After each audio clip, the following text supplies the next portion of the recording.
നടത്തുന്നത് കവനൻറ്റിൽ കോൺഫിഡൻസ് ഉള്ളവരാണ്. ചിലർക്ക് കോൺഫിഡൻസ് എന്ന് വെച്ചാൽ ആത്മവിശ്വാസം. നമ്മുടെ കവനൻ്റ് എടുക്കുമ്പോൾ തന്നെ നമുക്ക് ആത്മവിശ്വാസം ഉണ്ടാകണം.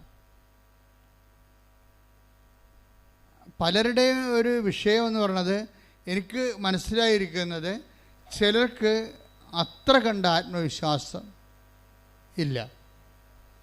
അതുകൊണ്ടാണ് അവരുടെ കവനൻ്റെ ഉടമ്പടി പമ്മി നിൽക്കുന്നതിൻ്റെ കാരണം. ചിലർക്ക് വെടിക്കെട്ട് ആത്മവിശ്വാസമാണ്. ചിലർ പറയും അമ്മയുടെ മുമ്പിലൊന്ന് ചെന്ന് നിന്നാൽ മതിയെന്ന് പറയും. അവരുടെ അനുഭവം അവരുടെ വിശ്വാസത്തിന് ആനുപാതികമായിരിക്കും. ചിലർ പറയും പോയി നോക്കാം, എടുത്ത് നോക്കാം, എങ്ങനെ ഇരിക്കുന്നു വരട്ടെ. നമ്മുടെ ഈ പ്രശ്നമെന്നൊക്കെ പറയുന്നത് എന്തൊരു ഗുരുതരമായ പ്രശ്നമാണ്. ഇതൊക്കെ ആരെക്കൊണ്ട് സാധിക്കും? ദൈവത്തിൽ പോലും അവർക്ക് ദൈവത്തിനെ കൊണ്ട് ഇത് പറ്റുമെന്നാണ് അവർക്ക്. ഈ പണ്ടത്തെ അവരുടെ വിശ്വാസപ്രകാരം ചെറിയ ചെറിയ കാര്യങ്ങളാണ് ദൈവം ചെയ്യണത്, വലിയ കാര്യങ്ങൾ സൂപ്പർ സ്പെഷ്യാലിറ്റി ആശുപത്രിയാണ് ചെയ്യണത്. എന്താണ് പ്രശ്നം?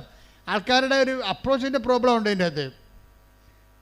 നിങ്ങൾക്ക് ദൈവത്തെക്കുറിച്ചുള്ള concept, your concept about faith and faith content, ഇതെല്ലാം ലിറ്റിൽ ഗോഡാണ്. ചെറിയ ദൈവങ്ങൾ വല്ല പനി മാറ്റുക, ജലദോഷം മാറ്റുക, ഇങ്ങനെയൊക്കെയുള്ള. അപ്പോൾ അതുകൊണ്ട് നിങ്ങളൊക്കെ എൻ്റെ 7 കോടി കടവാണ്, ദൈവത്തിന് പോലും ഇത് ചെയ്യാൻ പറ്റുമോ? ചില ആൾക്കാർ ചെയ്യുക, ദൈവത്തിന് പോലും നടക്കില്ലെന്ന് പറയും. എന്ന് വെച്ചാൽ അവരുടെ ദൈവം അത് ഒരു പ്രശ്നം ബ്ലാസ്ഫെമിയാണ്. അങ്ങനെ ദൈവത്തിന് പോലും പറ്റുമെന്ന് ചിന്തിക്കണ പോലും ബ്ലാസ്ഫെമിയാണ്. എന്ന് വെച്ചാൽ എന്താ പറയേണ്ടത്, ദൈവശാപം കിട്ടുന്ന ഒരു സംഭവമാണ്. അപ്പോൾ നമുക്ക് ചെയ്യാൻ പറ്റണമെന്ന് വെച്ചാൽ, അല്ല, ആദ്യമേ ഓർക്കേണ്ട ഇതാണ്. ഇപ്പോഴത്തെ നാം പാടിയ പാട്ട് എന്താണ്? ഹബക്കൂക്ക് 5:6 1:5 എന്താണ്? പറഞ്ഞാൽ ആരും വിശ്വസിക്കാത്ത ഒരു പ്രവൃത്തി. എന്നുവെച്ചാൽ നിൻ്റെ ചിന്തയ്ക്ക്, ബുദ്ധിക്ക്, ആലോചനയ്ക്ക്, അറിവിന്, അനുഭവത്തിനപ്പുറത്ത് ഉള്ള പ്രവൃത്തികളാണ് ദൈവം ചെയ്യാൻ പോകുന്നത്. അപ്പോൾ അതൊരു വിശ്വാസം. ഇപ്പോൾ ഇന്നലെ ഒരു മണിപ്പൂരിൽ നിന്ന് ഒരു ദമ്പതികൾ വന്ന്, അപ്പോൾ അവരത്തിന് അകലെന്ന് വന്ന കാരണം ഞാൻ അവരെ അപ്പം തന്നെ കണ്ടവരാ. അല്ലെങ്കിൽ പിന്നെ അവർ ഉടമ്പടി എടുത്തിട്ട് ഇവിടെ വന്ന് നിന്നപ്പോൾ ഞാൻ വിളിച്ചവരെ. കാര്യം അവർ ഇവിടെ ഫ്ലൈറ്റിൽ ഇവിടെ വന്ന് ഉടമ്പടി എടുത്തിട്ട് അടുത്ത ഫ്ലൈറ്റ് തിരിച്ചു പോവുകയാണ്. അപ്പോൾ അവർ അത്രയും ദൂരെ നിന്നൊക്കെ വരുമ്പോൾ കാണേണ്ടത് ഒരു ധാർമ്മികമായ ഒരു വിഷയമാണ്. അപ്പോൾ ഞാനവരെ വിളിച്ചു, ഞാൻ ചോദിച്ചു വിഷയം എന്താണെന്ന് തിരക്കി. അപ്പോൾ അവർക്ക് 7 കോടി രൂപയുടെ കടമാണ്, അതാണ് വിഷയം. അപ്പോൾ ആരോ അച്ഛന്മാർ അവിടുത്തെ സലീഷ് അച്ഛൻ ഗൈഡ് ചെയ്തതാണ് കൃപാസനത്തിലോട്ട്. അപ്പോൾ അച്ഛന്മാരായാലും ശരി, അവർക്ക് ഇപ്പോഴേ ഏറെക്കുറെ കാര്യങ്ങൾ മനസ്സിലായിട്ടുണ്ട്. ഒരു മനുഷ്യന് ഒരു വലിയ ആപത്ത് വന്നാൽ അഭയം പ്രാപിക്കാനുള്ള ഒരു സ്ഥലമാണ് അമ്മയുടെ നെഞ്ചകം. അപ്പം അതുകൊണ്ട് അച്ഛനെ അവരെ പറഞ്ഞു വിട്ട്. പക്ഷെ ഞാൻ അതുപോലെ തന്നെ അവരെ സ്വീകരിച്ച് അവരുടെ പേപ്പറൊക്കെ നോക്കി. പേപ്പറെല്ലാം ഓക്കെയാണ്, അവരുടെ ഉടമ്പടിയും അതെല്ലാം കറക്റ്റാണ്. ഞാനവരുടെ കാര്യങ്ങൾ ചോദിച്ചപ്പോൾ ഇങ്ങനെയാണ്. അവർക്ക് ഇപ്പോൾ മണിപ്പൂരിലെ വിഷയങ്ങളൊക്കെ കഴിഞ്ഞപ്പോൾ ഇതിന് കടവും കൂടി വന്നപ്പോൾ സർവൈവിങ്ങിന് പാടാണ്. അപ്പം ഞാനിത് കൊണ്ടുവന്ന് ഈശോയുടെ അടുത്ത് കൊടുത്തു, ഇവരുടെ ചീട്ട് അമ്മയുടെ അടുത്ത് കൊടുത്തിട്ട് മധ്യസ്ഥം വായിച്ചിട്ട് കൊണ്ട് ഈശോ, അതാണല്ലോ ഇവിടെ പ്രൊസീജിയർ. ആദ്യം അമ്മയുടെ അടുത്ത് വെച്ച് അത് മധ്യസ്ഥം വായിച്ചിട്ട് കൊണ്ട് ഈശോയുടെ കാൽപാദങ്ങൾ വെക്കുമ്പോൾ ഉടനെ ഒരു വലിയ താക്കോല്. അപ്പം ഞാൻ പറഞ്ഞു ഇറ്റ്സ് ഓക്കെ. താക്കോൽ എന്ന് പറയുമ്പോൾ നിങ്ങൾക്ക് അറിയാമല്ലോ, കവനൻറ്റുമായിട്ട് ബന്ധപ്പെട്ടതാണ് താക്കോല്. അതൊരു ദർശനമാണ്. അപ്പം എൻ്റെ അർത്ഥം ആ വിഷയം ദൈവം തുറക്കാൻ പോകണം. നമുക്ക് തുറക്കാൻ പറ്റാത്ത വിഷയമാണത്. ദൈവം അത് തുറക്കാൻ പോകണം. അതെന്താ ഈ താക്കോൽ എനിക്ക് പെട്ടെന്ന് ക്യാച്ച് ചെയ്തതിൻ്റെ കാരണം, തലേ ദിവസം ഇന്നലെ വേറെ ഒരു സഹോദരി, അവരുടെ പേര് സാന്ദ്ര സന്തോഷ്, കോട്ടയം. സാന്ദ്ര സന്തോഷിൻ്റെ ജീവിതം ഇതുപോലെ അടഞ്ഞു പോയ ജീവിതമാണ്. സാന്ദ്ര സന്തോഷിന് ഇതുപോലെ ഈ പ്രശ്നം ഉണ്ടായിരുന്നു. സാന്ദ്ര സന്തോഷ് പറഞ്ഞ് ഞാൻ കല്യാണം കഴിച്ചിട്ട് ഞങ്ങൾ ആദ്യം വന്നത് ഇവിടെയാണെന്ന് പറഞ്ഞു. ഞങ്ങൾ കല്യാണം കഴിച്ചിട്ട് ആദ്യം വന്നത് ഇവിടെയാണ്. ഇവിടെ വരാൻ വേണ്ടി വന്നതല്ല, വേളാങ്കണ്ണിലോട്ട് പോണ വഴിക്ക് എൻ്റെ ബാധിക്കെ കൂടി പോയപ്പോൾ മാതാവിൻ്റെ മുമ്പിൽ ഇറങ്ങിയതാണ്. ഇറങ്ങിക്കഴിഞ്ഞപ്പോൾ ഈ സാന്ദ്രയുടെ മനസ്സിൽ വന്നിട്ടുള്ള കുറച്ച് മനോവിചാരങ്ങളുണ്ട്. ഈ വിശ്വാസവും വിചാരവും തമ്മിൽ ഭയങ്കര കണ്ടൻ്റാണ്. നിങ്ങൾ പലപ്പോഴും പണിമേടിക്കണം. നിങ്ങൾ വാ പൊളിച്ചില്ലെങ്കിൽ നിങ്ങൾ പണിമേടിക്കാൻ സാധ്യതയുണ്ട്. ചില ആൾക്കാർ വാ പൊളിച്ചാലല്ല കണ്ണക്കുറിട്ട് അടി മേടിക്കത്തുള്ളൂ. ചില വാ പൊളിച്ചില്ലെങ്കിൽ അടി പാഴ്സൽ മേടിക്കും. വിചാരിച്ചാൽ മതി. നമ്മുടെ എന്താണ് വിചാരവും വിശ്വാസവും തമ്മിൽ ആദ്യം വിശ്വാസം വിചാര രൂപത്തിലാണ് രൂപപ്പെട്ട് വരുന്നത്. നിങ്ങൾ എന്ത് വിചാരിക്കുന്നു അതാണ് നിങ്ങളുടെ വിശ്വാസം. അപ്പോൾ ഈ വിചാരം എന്താണെന്നുള്ളത് നിങ്ങൾ കൃത്യമായിട്ട് നോക്കിയേക്കണം. എന്താ കാര്യത്തിൽ ഇപ്പോൾ രക്തസ്രാവക്കാരി എന്താണ് വിചാരിച്ചെന്നല്ലേ പറയണത്? അവൻ്റെ വസ്ത്രത്തിൻ്റെ വിളിമ്പിലെങ്കിലും സ്പർശിക്കാൻ ഇടയായാൽ താൻ സൗഖ്യപ്പെടുമെന്ന് അവൾ ഉള്ളിൽ കരുതിയിരുന്നു. അപ്പോൾ ആ വിശ്വാസം ആദ്യം തന്നെ എവിടുന്നാണ്? കരുതലിനാണ് വന്നത്. അപ്പോൾ നിസ്സാരമല്ല. നിങ്ങൾക്ക് കൃപാസനം മാതാവിനെക്കുറിച്ച് വല്ല പൊട്ട കരുതലുമാണെങ്കിൽ അടി പാഴ്സൽ മേടിച്ചിട്ടേ പോകത്തുള്ളൂ. കാര്യം അതോടുകൂടി തന്നെ നിങ്ങൾ കരുതൽ തീരുമാനം. പിന്നെ നിങ്ങൾ എന്ത് അഭ്യാസം കാണിച്ചിട്ടും കാര്യമില്ല. അപ്പോൾ അത് കരുതൽ മർക്കോസ് 5:28 അവന്റെ വസ്ത്രത്തിൽ ഒന്ന് തൊട്ടാൽ മാത്രം മതി എന്ന് പറഞ്ഞേ. അവന്റെ വസ്ത്രത്തിൽ ഒന്ന് തൊട്ടാൽ മാത്രം മതി, ഞാൻ സുഖം പ്രാപിക്കും എന്ന് അവൾ വിചാരിച്ചിരുന്നു. അപ്പൊ വസ്ത്രത്തിൽ തൊട്ടാൽ സുഖം പ്രാപിക്കുമെന്ന് വിശ്വസിച്ച ഈശോ പറഞ്ഞ എന്താണ്? സ്ത്രീയെ, നിന്റെ വിശ്വാസം വലുതാണെന്നാണ് പറഞ്ഞത്. പക്ഷേ ആ വിശ്വാസം അവളിലുണ്ടായത് എങ്ങനെയാണ്? വാക്കിലൂടെ അല്ല പറഞ്ഞത്, പിന്നെ എന്താ? വിചാരത്തിലൂടെയാണ്. അപ്പോൾ ഈ സാന്ദ്ര സന്തോഷിൻ്റെ വിചാരം എന്താണെന്നറിയാവോ? അവളിവിടെ ഭർത്താവുമായിട്ട് ഇവിടെ വന്ന് ലാൻഡ് ചെയ്യുമ്പോൾ ഇതുപോലെ ഭയങ്കര തിരക്കാണ്. അപ്പോൾ അവളെ വെള്ളിയിൽ വിചാരിക്കുകയും എന്നാത്തിനായിത്തെ വരച്ച് കെട്ടി ആൾക്കാരെല്ലാം കൂടി ഇവിടെ വന്ന വല്ല കാര്യം ഉണ്ടാകും. അതാണ് അവളുടെ വിചാരം. അവളുടെ വിചാരം അതാണ്. ഇത്രയും തിരക്കാണിക്കേണ്ട വല്ല കാര്യമുണ്ട്. എന്നുവെച്ചാൽ അവർക്ക് അതിനെക്കുറിച്ച് അത്രയും നോളജുള്ളു. എന്ത് കഥ അറിഞ്ഞിട്ടാണ് ഈ ആൾക്കാർ ഈ ഡിസൈനിലേക്ക് കയറണം എന്നാണ് തല ചിന്തിക്കുന്നത്. അങ്ങനെയാണ് അങ്ങനെ ചിന്തിച്ചിട്ട് അവർ വേളാങ്കണ്ണിലേക്ക് പോയി. പക്ഷെ എപ്പോഴും നമുക്ക് അങ്ങനെ വല്ല ചിന്ത ഉണ്ടെങ്കിൽ ഭാവി കാലങ്ങളിൽ ഒരു പണി തീർച്ചയായിട്ടും നിങ്ങൾക്ക് പ്രതീക്ഷിക്കാൻ പറ്റും. എന്താ കാര്യം? നിങ്ങൾ വിശുദ്ധമായൊരു സ്ഥലത്ത് വന്നിട്ട് ദൈവിക പദ്ധതി മനസ്സിലാക്കാൻ വേണ്ടി മാത്രം കഴിവില്ലാത്ത ഒരു ഉരുപ്പടിയായിപ്പോയി. നിങ്ങൾക്ക് നിങ്ങളുടെ മുമ്പിലുള്ളത് 10,000-കണക്കിന് സാക്ഷ്യങ്ങളാണ്. അനുദിനം മനുഷ്യർ പറയുന്ന ദൈവാനുഭവങ്ങൾ, അത് മാത്രം കേട്ടാൽ മതി. ഇവളിങ്ങനെ പറഞ്ഞു പോയെങ്കിലും അവളെ ദൈവത്തിനെതിരൊന്നുമല്ലേ. ഇവിടെ എന്തിനാണ് ആൾക്കാരിങ്ങനെ ഇടിച്ചു തല്ലണത്? ഇതൊക്കെ വല്ല അറിഞ്ഞിട്ടാണ്, വല്ല ഉള്ള കാര്യമാണ് എന്നുള്ള ചിന്ത അവർക്ക് അറിയത്തില്ലല്ലേ. അവർക്ക് ഈ വിഷയത്തെക്കുറിച്ചൊന്നും അറിയത്തില്ല. First time he's coming. അപ്പോൾ അതുകൊണ്ട് തന്നെ ഒരു പ്രശ്നം കുറച്ച് കഴിഞ്ഞപ്പോൾ ജീവിതത്തിൽ കല്ല് കടിക്കാൻ തുടങ്ങി. നല്ലൊരു ഭർത്താവിനെ കിട്ടിയതാണ്, മര്യാദയ്ക്ക് ജീവിക്കാൻ തുടങ്ങിയതാണ്. പക്ഷെ നമ്മളെപ്പോഴും നിങ്ങൾക്ക് എപ്പോഴും വരുന്നൊരു പ്രശ്നമേ, നിങ്ങൾ എപ്പോഴും അസമയത്തും സമയത്തും പ്രാർത്ഥനയുടെ കാര്യത്തിൽ കോംപ്രമൈസ് ചെയ്യരുത്. ഇപ്പോൾ ചെറിയ പറയാം, നല്ല ഭർത്താവിനെ കിട്ടി, സന്തോഷമാണ്, അവൾക്ക് ജോലിയുണ്ട്, ഞങ്ങൾക്ക് ജോലിയുണ്ട്, പിന്നെ കുഞ്ഞിനെ കിട്ടി, ജീവിക്കാനൊരു വീടൊക്കെയായി, ബന്ധുക്കളും സ്വന്തപ്പെട്ടവരുണ്ട്, എല്ലാം ഹൈഫൈവ് ആണെന്ന് പറഞ്ഞാൽ നിങ്ങളെ പിന്നെ എന്തിനാണ് പ്രാർത്ഥിക്കേണ്ടത് എന്ന് ഇപ്പം സാന്ദ്ര പറയുന്നുണ്ടത് സാക്ഷ്യത്തിൽ. ഞാൻ നല്ലവണ്ണം ബൈബിൾ വായിക്കുന്ന ആളായിരുന്നു. എൻ്റെ അമ്മ പറഞ്ഞിട്ടുണ്ട് കിടന്നുറങ്ങണ മുമ്പ് ബൈബിൾ വായിച്ചേക്കണമെന്ന്. കിടന്നുറങ്ങണതിന് മുമ്പ് നീ ബൈബിൾ വായിച്ചിട്ടേ കിടന്നുറങ്ങാം. അപ്പോൾ എൻ്റെ ജീവിതത്തിൽ ഞാൻ എപ്പോഴും ബൈബിൾ വായിക്കാത്ത ദിവസങ്ങളില്ലെന്നാണ് പറയണത്. ബൈബിൾ വായിക്കാത്ത ദിവസങ്ങളില്ല. പക്ഷേ നല്ല ഭർത്താവിനെ കിട്ടിക്കഴിഞ്ഞപ്പോൾ, അതുപോലെ തന്നെ ജീവിതത്തിൽ നിക്കക്കള്ളിയൊക്കെ ആയിക്കഴിഞ്ഞപ്പോൾ ആദ്യം അത് ബാധിച്ചത് എവിടെയാണ്? പ്രാർത്ഥനാ ജീവിതത്തെയാണ് ബാധിക്കണത്. അതെപ്പോഴും നമ്മൾ ശ്രദ്ധിക്കണം. നിങ്ങൾക്കൊരു നല്ല കാലം വന്നാൽ നിങ്ങൾക്ക് ആത്മീയമായിട്ടൊരു മോശം കാലം തുടങ്ങിയെന്ന് പറയാം. നിങ്ങൾക്കൊരു നല്ല കാലം വന്നാൽ തീർച്ചയായിട്ടും നിങ്ങൾക്ക് ആത്മീയമായിട്ട് അധികം പ്രാർത്ഥനയില്ലാത്ത, ദൈവാശ്രയമില്ലാത്ത ഒരു മോശം കാലം വരും. വന്നെന്ന് മനസ്സിലാക്കാം. കാര്യം നല്ല കാലം കൈകാര്യം ചെയ്യൽ വന്ന മിസ്റ്റേക്കാണത്. നല്ല കാലം വരുമ്പോൾ അതുപോലെ തന്നെ ദൈവത്തോടും, ഇപ്പം ദൈവത്തിനെ കൊണ്ട് ചിലരെന്താ ചെയ്യണമെന്നറിയാമോ? എനിക്കിപ്പം ഞാൻ എന്നാത്തിനാണ് പ്രാർത്ഥിക്കേണ്ടതെന്ന് അറിയാൻ പാടില്ല. ഇപ്പം അങ്ങനെ എന്തിനാണ് പ്രാർത്ഥിക്കേണ്ടതെന്ന് അറിയാൻ പാടില്ലാത്തവരുടെ അന്ധന്മാരുടെ കാലം ഇനി വർദ്ധിക്കുകയുള്ളൂ. ഇപ്പം നിങ്ങളെല്ലാം പോകുമ്പോൾ നിങ്ങൾക്കറിയാം, നിങ്ങൾക്ക് പലർക്കും യൂറോയിലാണ് ശമ്പളം കിട്ടുന്നത്. ഇന്ത്യൻ മണി എപ്പോഴും അതിൻ്റെ വാല്യൂ കുറഞ്ഞിരിക്കുന്ന സമയത്ത് യൂറോക്കാരൻ്റെ കണ്ണു പോകാനുള്ള സാധ്യതയുണ്ട്. എന്താണ്? അവൻ ചിന്തിക്കാത്ത കാശാണ് ശമ്പളമായിട്ട് അതിന് കിട്ടുന്നത്. അപ്പം അതിൻ്റെ കൂടെ ഫണ്ട് കിട്ടി, ജോലി കിട്ടി, ഫ്ലാറ്റ് കിട്ടി, ജീവിതം കിട്ടി, പിന്നെ എന്തിനാണ് ഇവർ പ്രാർത്ഥിക്കേണ്ടതെന്ന് ഇവർക്ക് അറിയത്തില്ല.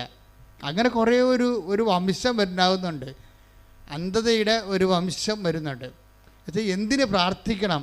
ഇപ്പം നിങ്ങളൊക്കെ ഇവിടെ പ്രാർത്ഥിക്കാൻ വരുമ്പോൾ എന്തെങ്കിലും ഒരു കാര്യമുണ്ടല്ലോ. ഇനി കാര്യമില്ലാത്ത കാലം വരും. ഒരു മനുഷ്യൻ്റെ ഏറ്റവും വലിയ ശാപകാലമെന്ന് പറയുന്നത് അവന് എന്തിനെ പ്രാർത്ഥിക്കണമെന്ന് അറിയേണ്ടാത്ത ഒരു കാലം വരുമ്പോഴാണ്.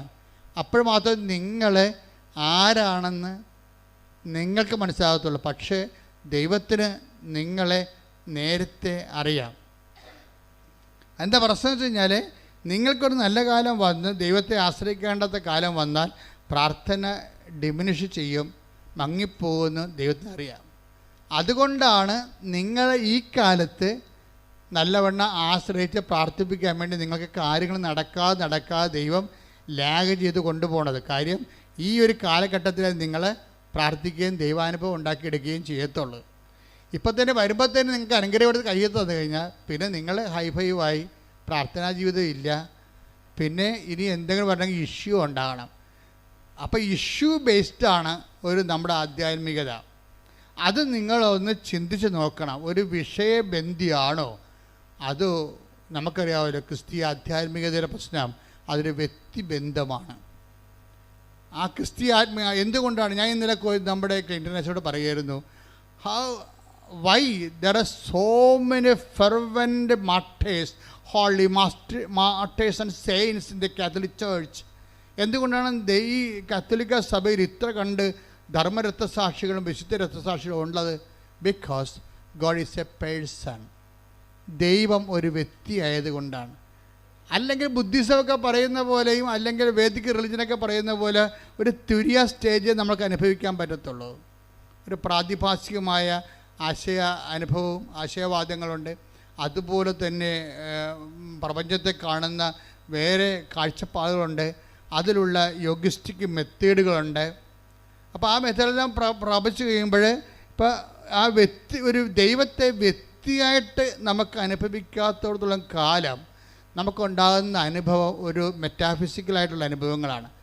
അതിൽ ഒരു വ്യക്തിയെ ഇൻവെസ്റ്റ് ചെയ്യാൻ പറ്റുമോ? ഒരാളിനെ ഒരു മെറ്റാഫിസിക്കൽ യാഥാർത്ഥ്യത്തിലേക്ക് ഒരു വ്യക്തിക്ക് അവൻ്റെ ലൈഫ് ഇൻവെസ്റ്റ് ചെയ്യാൻ പറ്റുമോ?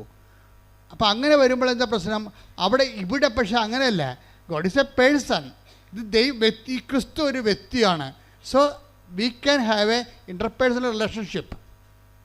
നമുക്ക് ദൈവവുമായിട്ടൊരു പേഴ്സണൽ റിലേഷൻ ഉണ്ടാകും. പേഴ്സണൽ റിലേഷൻ അറിയാമല്ലോ. വ്യക്തിപരമായ റിലേഷൻ ഉണ്ടായിക്കഴിഞ്ഞാൽ എന്ത് ചെയ്യും? മനുഷ്യർ അതിനു വേണ്ടി ജീവിക്കും, ചിലപ്പോൾ മരിച്ചെന്നും വരും. അതുകൊണ്ട് തന്നെ ഈ എപ്പോഴും ദൈവമായിട്ടുള്ള എല്ലാ ഇടപാടുകളും പഞ്ചേന്ദ്രിയങ്ങൾക്ക് വിഷയഭവിച്ചിരിക്കുന്നത് അതുകൊണ്ടാണ്. ദൈവം ഒരു വ്യക്തിയായത് കൊണ്ടാണ് ഇന്ദ്രിയങ്ങൾക്ക് അനുഭവവേദ്യമായി വരുന്നത്. ഇന്ദ്രിയങ്ങൾ എത്ര എണ്ണം ഉണ്ട് നമുക്ക്? മൂക്കുണ്ട്, നാക്കുണ്ട്, ത്വക്കുണ്ട്, പിന്നെന്താണ്, ചെവിയുണ്ട്, കണ്ണുണ്ട്, അല്ലേ? ഇത്രയും 5 ഇന്ദ്രിയങ്ങളുണ്ട്. ഈ 5 ഇന്ദ്രിയങ്ങൾക്കും ബൈബിളിലെ ദൈവം ഗോചരി ഭവിച്ചിട്ടുണ്ട്. അതുകൊണ്ട് അനുഭവം. അപ്പം ഞങ്ങളെപ്പോലെയുള്ള ഈ ധർമ്മശാസ്ത്രം ചെയ്യുന്ന ആൾക്കാർ നോക്കണത് എല്ലാ ഇന്ദ്രിയങ്ങളിലേക്കും കൊണ്ടുവന്ന് ദൈവത്തിന് ടഞ്ചിബിളാക്കാൻ കഴിയുമോ? അതിന് ബൈബിളിൻ്റെ കാഴ്ചപ്പാടുകൾ എന്താണ്? സഭയുടെ പഠനങ്ങൾ എന്താണ്? ഇതൊക്കെ ഞങ്ങളെപ്പോഴും ധരിക്കണത്. ഇപ്പം തന്നെ സാന്ദ്ര ഇവിടുന്ന് പോയി. എന്താ സാന്ദ്രയ്ക്ക് സംഭവിച്ചത്? സാന്ദ്ര പെട്ടെന്ന് ഡൈവേഴ്സായി. എനിക്ക് ഒരു ലൈഫ് തന്നെ കണ്ടില്ലേ? ഒരു പൗർണമിയിലേക്ക് നിന്ന് വെച്ചും പെട്ടെന്ന് ജീവിതം അമാവാസിയിലേക്ക് കയറുകയാണ്. പൗർണമി എന്ന് പറഞ്ഞാൽ പൂർണ്ണചന്ദ്രനല്ലേ. പൂർണ്ണചന്ദ്രൻ്റെ ആ ചന്ദ്രശോഭയെന്ന് പെട്ടെന്ന് അത് അമാവാസിയിലേക്ക് പോകും. അമാവാസിയിലേക്ക് പോകുമ്പോൾ എന്താ പറയണത്? ജീവിതം ഇരുണ്ടു പോകും. അവർ പിരിഞ്ഞു പോയി, കേസായിപ്പോയി. അവർ പിരിഞ്ഞും പോയി, കേസായിപ്പോയി. കേസായി കഴിഞ്ഞിട്ട് എന്താ പറ്റണത്? ഇങ്ങനെ കേസ്. അപ്പോൾ ലൈഫ് നോക്കിയാൽ നേരെ ഓപ്പോസിറ്റ്, നേരെ സൗത്ത് പോളിൽ നേരെ നോർത്ത് പോളിലേക്ക് വരിക. നേരെ ഓപ്പോസിറ്റ് അനുഭവങ്ങളാണ്. ഈ ഓപ്പോസിറ്റ് അനുഭവങ്ങളാകുമ്പോഴും ഈ സാന്ദ്രയുടെ ഹിസ്റ്ററി, ആ കേസ് ഹിസ്റ്ററി നോക്കിയാൽ നമുക്കൊരു കാര്യം മനസ്സിലാകും. എന്താണ്? സാന്ദ്രയ്ക്ക് ഒരു ഡിപ്പോസിറ്റ് ഉണ്ട് ജീവിതത്തിൽ. എന്ത് ഡിപ്പോസിറ്റാണ്? അമ്മ പറഞ്ഞു കൊടുത്തിട്ടുണ്ട്, നീ ഉറങ്ങുന്നതിന് മുമ്പ് നീ ബൈബിൾ വായിച്ചിട്ടേ ഉറങ്ങാവൂ. അപ്പം നമുക്ക് അത് അവളങ്ങനെ കീപ്പ് ചെയ്ത് പോകുന്നുണ്ടേ. അപ്പോൾ അതുകൊണ്ട് തന്നെ ഈ പഴയ നമ്മൾ അവർക്ക് ഇപ്പം ഞാൻ ബൈബിൾ വായിച്ചു, എനിക്ക് തന്നെ അതിനാ ഞാൻ അമ്മ പറഞ്ഞുകൊണ്ട് ഞാൻ ബൈബിൾ വായിച്ചെന്ന് പറയും. പക്ഷേ ദൈവം നിനക്ക് വേണ്ടി ഒരു ആസ്തി സ്വരൂപിക്കുകയാണ്. എപ്പോഴും നമ്മൾ കൊഴുത്ത പശുക്കളെ സ്വപ്നം കാണുമ്പോൾ മെല്ലിച്ച പശുക്കളെ പ്രീസപ്പോസ് ചെയ്യേണ്ടി വരും. അതാണ് ബൈബിൾ നൽകുന്ന പാഠം. ഫറവോ ജോസഫിനോട് പറഞ്ഞു, സ്വപ്നം ഇതാണ്, ഞാൻ നൈലിൻ്റെ തീരത്ത് നിൽക്കുകയായിരുന്നു. കൊഴുത്ത് അഴകുള്ള 7 പശുക്കൾ നൈലിൽ നിന്ന് കയറി വന്ന് പുൽത്തകിടിയിൽ മേയാൻ തുടങ്ങി. അവയ്ക്ക് പുറകെ മെലിഞ്ഞ് വിരൂപമായ 7 പശുക്കളും കയറി വന്നു. അത്തരം പശുക്കളെ ഈജിപ്തിലെങ്ങും ഞാൻ കണ്ടിട്ടില്ല. ശോഷിച്ച് വിരൂപമായ ആ പശുക്കൾ ആദ്യത്തെ 7 കൊഴുത്ത പശുക്കളെ വിഴുങ്ങിക്കളഞ്ഞു. എന്നാൽ മെലിഞ്ഞ പശുക്കൾ അവയെ വിഴുങ്ങിയെന്ന് ആർക്കും മനസ്സിലാക്കാൻ കഴിയുമായിരുന്നില്ല. കാരണം മുൻപെന്ന പോലെ തന്നെ ശോഷിച്ചാണ് അവ കാണപ്പെട്ടത്. വീണ്ടും സ്വപ്നത്തിൽ പുഷ്ടിയും അഴകുമുള്ള 7 കതിരുകൾ ഒരു തണ്ടിൽ വളർന്നു നിൽക്കുന്നതും ഞാൻ കണ്ടു. തുടർന്ന് ശുഷ്കിച്ചതും കിഴക്കൻ കാറ്റിൽ വാടിക്കരിഞ്ഞതുമായ 7 കതിരുകൾ പൊങ്ങി വന്നു. ശുഷ്കിച്ച കതിരുകൾ നല്ല കതിരുകളെ വിഴുങ്ങിക്കളഞ്ഞു. എപ്പോഴും ജീവിതത്തിൻ്റെ നല്ല കാലങ്ങൾ, ഇപ്പോൾ എനിക്ക് ചെറിയ മിസ്റ്റേക്ക് സംഭവിച്ചായിരുന്നു. സാന്ദ്രയല്ല, ജിഷ്മ എന്ന ആ കുട്ടിയുടെ പേര്. അവരുടെ ഒരു പുത്തൻകട, നെയ്യാറ്റിൻകര, അവരുടെ സ്റ്റോറിയാണ് ഈ പറയണത്. അപ്പോൾ ജിഷ്മയുടെ വിഷയം, ജിഷ്മയുടെ ആസ്തി എന്താണ്? ജിഷ്മ നേരത്തെ തന്നെ ബൈബിള് വായിക്കുമായിരുന്നു. അപ്പം നേരത്തെ നമ്മൾ നല്ല ഒരു നല്ല അഭിവൃദ്ധിയുടെ കാലത്ത് ആധ്യാത്മികതയിൽ വേരൂന്നിയാൽ ഇതെല്ലാം ഇങ്ങനെ ഡിപ്പോസിറ്റായിട്ട് കിടക്കും. അപ്പം ജിഷ്മയ്ക്ക് അമ്മ പറഞ്ഞു കൊടുത്തിരിക്കണത് എന്താ? ഒരു കാരണവശാലും നീ ബൈബിൾ വായിക്കാതെ കിടന്നുറങ്ങരുത്. അപ്പം വിവാഹം കഴിഞ്ഞെങ്കിലും അവൾ പ്രാർത്ഥനാ ജീവിതം അല്പം മങ്ങിപ്പോയെങ്കിലും ബൈബിള് വായിക്കുന്നുണ്ട്. ഇപ്പം നമ്മുടെ ഉടമ്പടി എന്തെല്ലാം ഉണ്ട്? പ്രത്യക്ഷീകരണ പ്രാർത്ഥനയുണ്ട്. ആ പ്രത്യക്ഷീകരണ പ്രാർത്ഥനയൊക്കെ പറയുമ്പോൾ നിങ്ങളെപ്പോഴും ശ്രദ്ധിക്കേണ്ടത്, എനിക്ക് അമ്മയുടെ പ്രത്യക്ഷീകരണോട് ബന്ധപ്പെടുത്തി അമ്മ തന്നിരിക്കുന്ന ഒഫീഷ്യൽ ടൈം രാവിലെ 5:30 മണിക്കാണ്. അപ്പോൾ എവിടുന്നെങ്കിലുമൊക്കെ ആരെങ്കിലുമൊക്കെ നിങ്ങൾ ഉപദേശിക്കും, 3 മണിക്ക് പ്രാർത്ഥിക്കാം, 10 മണിക്ക് പ്രാർത്ഥിക്കാം, അത് അവരുടെ കാര്യം. ഇവിടുന്ന് തന്നിരിക്കുന്ന വിഷയത്തിൻ്റെ മേൽ യാതൊരു കോംപ്രമൈസ് ചെയ്യരുത്. അത് നിങ്ങൾ ദൈവത്തോട് ഉടമ്പടി ചെയ്തതാണ്. You cannot change it. നിങ്ങൾക്കത് ചേഞ്ച് ചെയ്യാൻ പറ്റത്തില്ല. 5:30 എന്ന് പറഞ്ഞാൽ ചിലപ്പോൾ നിങ്ങൾ പറയും ഞാൻ രാത്രിയാണ് പഠിക്കണത്. അതൊക്കെ നിങ്ങളുടെ സ്വന്തം കാര്യം. ഉടമ്പടി എടുത്താൽ നിങ്ങൾ ആ ഉടമ്പടിയിലേക്ക് 5:30 ഡേറ്റിന് നിങ്ങൾ സമയത്ത് തന്നെ അത് കീപ്പ് ചെയ്യണം. കാര്യം നമ്മൾക്ക് ചേഞ്ച് ചെയ്യാൻ പറഞ്ഞിട്ടില്ല. ഉടമ്പടി പുസ്തകങ്ങൾ, ഉടമ്പടി ദൈവം തരുമ്പോൾ അതിന് ടൈം പറഞ്ഞിരിക്കുന്നത് 5:30ആണ്.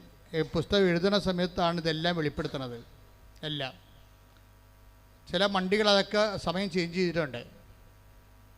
കാര്യം ഉടമ്പടിയാണിത്, അല്ലാതെ നിങ്ങൾ എന്തെങ്കിലും ഒരു ധാരണയല്ല. It's a covenant based on bilateral എഗ്രിമെൻ്റാണ്. ദൈവമായിട്ട് ചെയ്തിരിക്കുന്ന എഗ്രിമെൻ്റാണ്. നിങ്ങൾ വേറെ ഏത് സമയത്ത് പ്രാർത്ഥിക്കണം, അത് നിങ്ങളുടെ പേഴ്സണൽ വിഷയങ്ങളാണ്. പക്ഷേ ഉടമ്പടി വിഷയം പേഴ്സണൽ വിഷയമല്ല, വ്യക്തിപരമായ വിഷയമല്ല. അത് ഇവിടുന്ന് എന്താണ് ദൈവം ഒഫീഷ്യലായിട്ട് തന്നിരിക്കുന്നത്?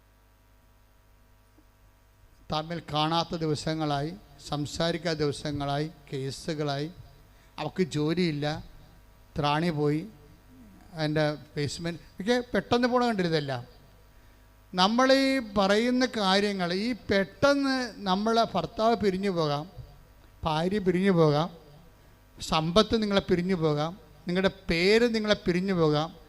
അപ്പോഴെല്ലാം പിരിയാതെ നിൽക്കുന്ന ഒരാളുണ്ട്. അപ്പോഴും പിരിയാതെ നിൽക്കാൻ വേണ്ടിയാണ് നമ്മൾ ദൈവമായിട്ട് ഉടമ്പടിയാകണം. നമ്മുടെ ജീവിതം ഉടമ്പടിയിലേക്ക് കൊണ്ടുവരാൻ കാര്യം, നമ്മുടെ കയ്യിലുള്ള ഭാര്യയായാലും ഭർത്താവായാലും അപ്പനായാലും മക്കളായാലും എല്ലാം പിരിഞ്ഞ് പോകും. പിന്നെ പിരിയാതിരിക്കുമെന്ന് ഒരാൾ മാത്രമേ പറഞ്ഞിട്ടുള്ളൂ. അത് ഉടമ്പടിയുടെ ബേസിൽ മാത്രമാണ്. ഞാൻ നിന്നെ ഒരു കാലത്തും വിട്ട് പിരിയത്തില്ലെന്ന് ദൈവം പറഞ്ഞിരിക്കണത്. ഭർത്താവ് പിരിഞ്ഞാലും ഭാര്യ പിരിഞ്ഞാലും മക്കൾ പിരിഞ്ഞാലും ആരോഗ്യം പിരിഞ്ഞാലും സമ്പത്ത് പിരിഞ്ഞാലും ഞാൻ നിന്നെ ഒരു കാലത്തും വിട്ട് പിരിയത്തില്ലെന്ന് ദൈവം പറഞ്ഞിരിക്കണത് ഉടമ്പടി ബേസ്മെൻറ്റിലാണ്. അപ്പോൾ അഭിവൃദ്ധിയുടെ ഒരു കാലമാകുമ്പോഴും നമ്മൾ ദൈവത്തെ മറന്നില്ല എങ്കിൽ അത് ആസ്തി ഭദ്രതയ്ക്ക് കാരണമാകും. എങ്കിലും നിങ്ങൾ മെല്ലിച്ച പശുക്കളുടെ കാലം വരുമ്പോൾ, സങ്കടത്തിൻ്റെ കാലം വരുമ്പോൾ, ക്ലേശത്തിൻ്റെ കാലം വരുമ്പോൾ, ജിഷ്മയ്ക്ക് വന്ന പോലെ നല്ലൊരു കാലത്ത് നമ്മൾ മോശം കാലത്തേക്ക് പ്രവേശിച്ച് ഡൈവേഴ്സായി പോകുന്ന ഒരു ടൈം വരുമ്പോൾ, അപ്പോഴും ദൈവത്തിൻ്റെ ഭർത്താവ് ഡൈവേഴ്സായി പോയാലും ദൈവം ഡൈവേഴ്സായി പോകത്തില്ല. അതുകൊണ്ടാണ് ആമോസിൻ്റെ 18:12 എടുത്ത് ശ്രുതികട്ടെ ഹല്ലേലൂയ ഹല്ലേലൂയ ഹല്ലേലൂയ യേശുവേ നന്ദി hallelujah hallelujah hallelujah hallelujah hallelujah എല്ലാവരും ശ്രുതികട്ടെ ഹല്ലേലൂയ ഹല്ലേലൂയ. ആമോസ് 8:12 അന്ന് അവർ കടൽ മുതൽ കടൽ വരെയും വടക്ക് മുതൽ കിഴക്ക് വരെയും അലഞ്ഞു നടക്കും. കർത്താവിൻ്റെ വചനം തേടി അവർ ഉഴലുമെങ്കിലും കണ്ടെത്തുകയില്ല. ഇങ്ങനെ ഒരു ആത്മീയ സിറ്റുവേഷനുണ്ട്. ഇത് നമ്മൾ ഇന്നല്ലെങ്കിൽ നാളെ സൂക്ഷിച്ചില്ലെങ്കിൽ ഫേസ് ചെയ്യേണ്ടി വരും. എന്താണ്? ആമോസ് 8:12 ഒന്നിന് വായിച്ചേ. അന്ന് അവർ അവർ കടൽ മുതൽ കടൽ വരെയും വടക്ക് മുതൽ കിഴക്ക് വരെയും അലഞ്ഞു നടക്കും.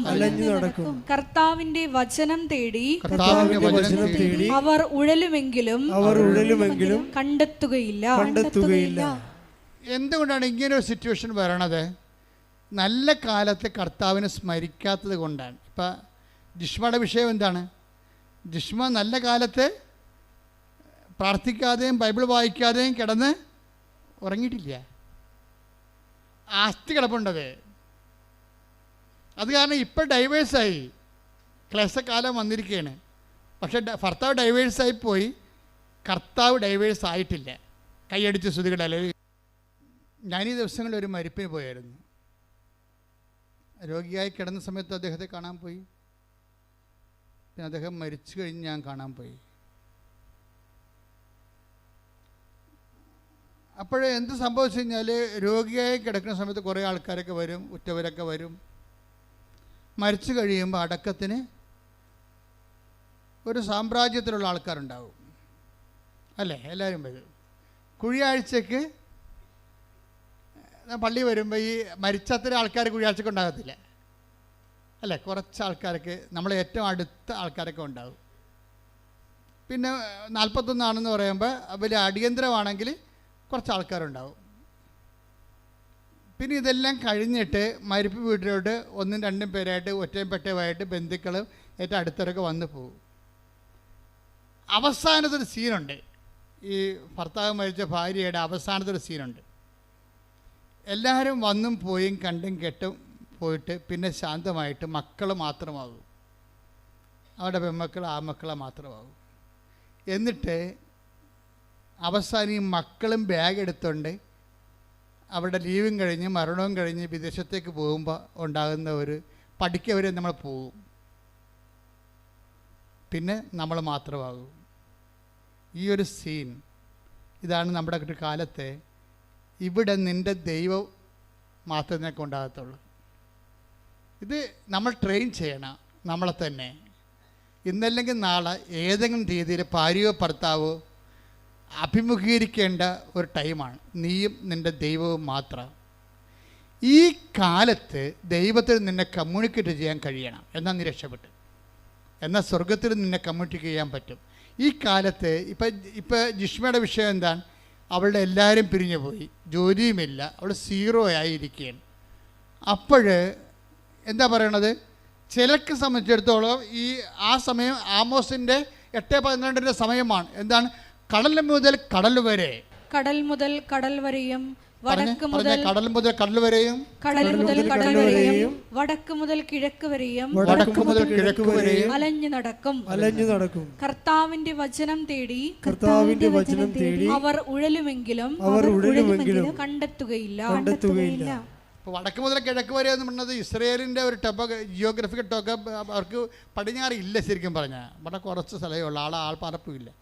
അതൊക്കെ കിഴക്കുണ്ട്, വടക്കും ആൾക്കാരുണ്ട്, കിഴക്കും ആൾക്കാരുണ്ട്. അപ്പോൾ ഈ ആൾക്കാരുടെ എല്ലാ കൂട്ടത്തിൽ ഇവൻ അലഞ്ഞു നടക്കുന്ന ഒരു കാലം ഉണ്ടാവും. ആൾക്കാരുടെ കൂട്ടത്തിൽ ഇവൻ അലഞ്ഞു നടക്കും. ഒരാൾക്കാരും പക്ഷേ ഇവിടെ ഉണ്ടാകത്തില്ല. അതാണ് പറഞ്ഞത്, ആരുമില്ല. ജനക്കൂട്ടത്തിലൊക്കെ എൻ്റെ ബന്ധുക്കളെ സ്വന്തപ്പെട്ടവരുടെയൊക്കെ സഹായത്തിലൊക്കെ ഞാൻ അലഞ്ഞു നടന്നു, പക്ഷേ എനിക്കാരുമില്ല. എന്ത് സംഭവിച്ചിരിക്കണത്? കടൽ മുതൽ കടൽ വരെയും വടക്ക് മുതൽ കിഴക്ക് വരെയും നീ ഉഴലും, എങ്കിലും കണ്ടെത്തുകയില്ല. അപ്പം ഒന്നും കാണാൻ ഇവിടെയാണ് ഇതാണ് ഒരു സ്പിരിച്വൽ ട്രാജഡി എന്ന് പറഞ്ഞ കാര്യം. ഈ ഒരു വിഷയത്തിൽ കണ്ടെത്താത്തത് എന്തുകൊണ്ടാണ്? നമ്മളുടെ ഒരു മസിൽ പവർ കൊണ്ടോ ഒരു ബുദ്ധി കൊണ്ടോ ഒരു ബന്ധം കൊണ്ടോ കണ്ടെത്താവുന്നൊരു മേഖല അല്ല ഇത്.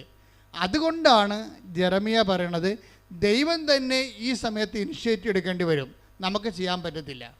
ഇപ്പം നമുക്ക് ശ്വാസം കിട്ടാതെ വരുമ്പോൾ നമ്മൾ എന്ത് ചെയ്യും? വെന്റിലേറ്റർ വെക്കും അല്ലേ? നമുക്ക് ശ്വാസം എടുക്കാൻ പറ്റത്തില്ല. ശ്വാസം എടുക്കാൻ പറ്റാതെ വരുമ്പോൾ വെന്റിലേറ്റർ വെച്ച് കൊടുക്കും ശ്വസിക്കാൻ വേണ്ടി. അതുപോലെ നമുക്ക് ദൈവത്തെ കണ്ടെത്താൻ പറ്റാതെ വരുമ്പോൾ ദൈവം എന്തു ചെയ്യും? ദൈവത്തിൻ്റെ ഓൺലൈനിൽ ആ ഗ്രീൻ ചാനലിലുള്ള ആളാണ്, നേരത്തെ ആസ്തിയുള്ള ആളാണെങ്കിൽ എന്തു ചെയ്യും? ജെറമിയ 29:14 വർക്കൗട്ട് ചെയ്യും. എന്താണ്?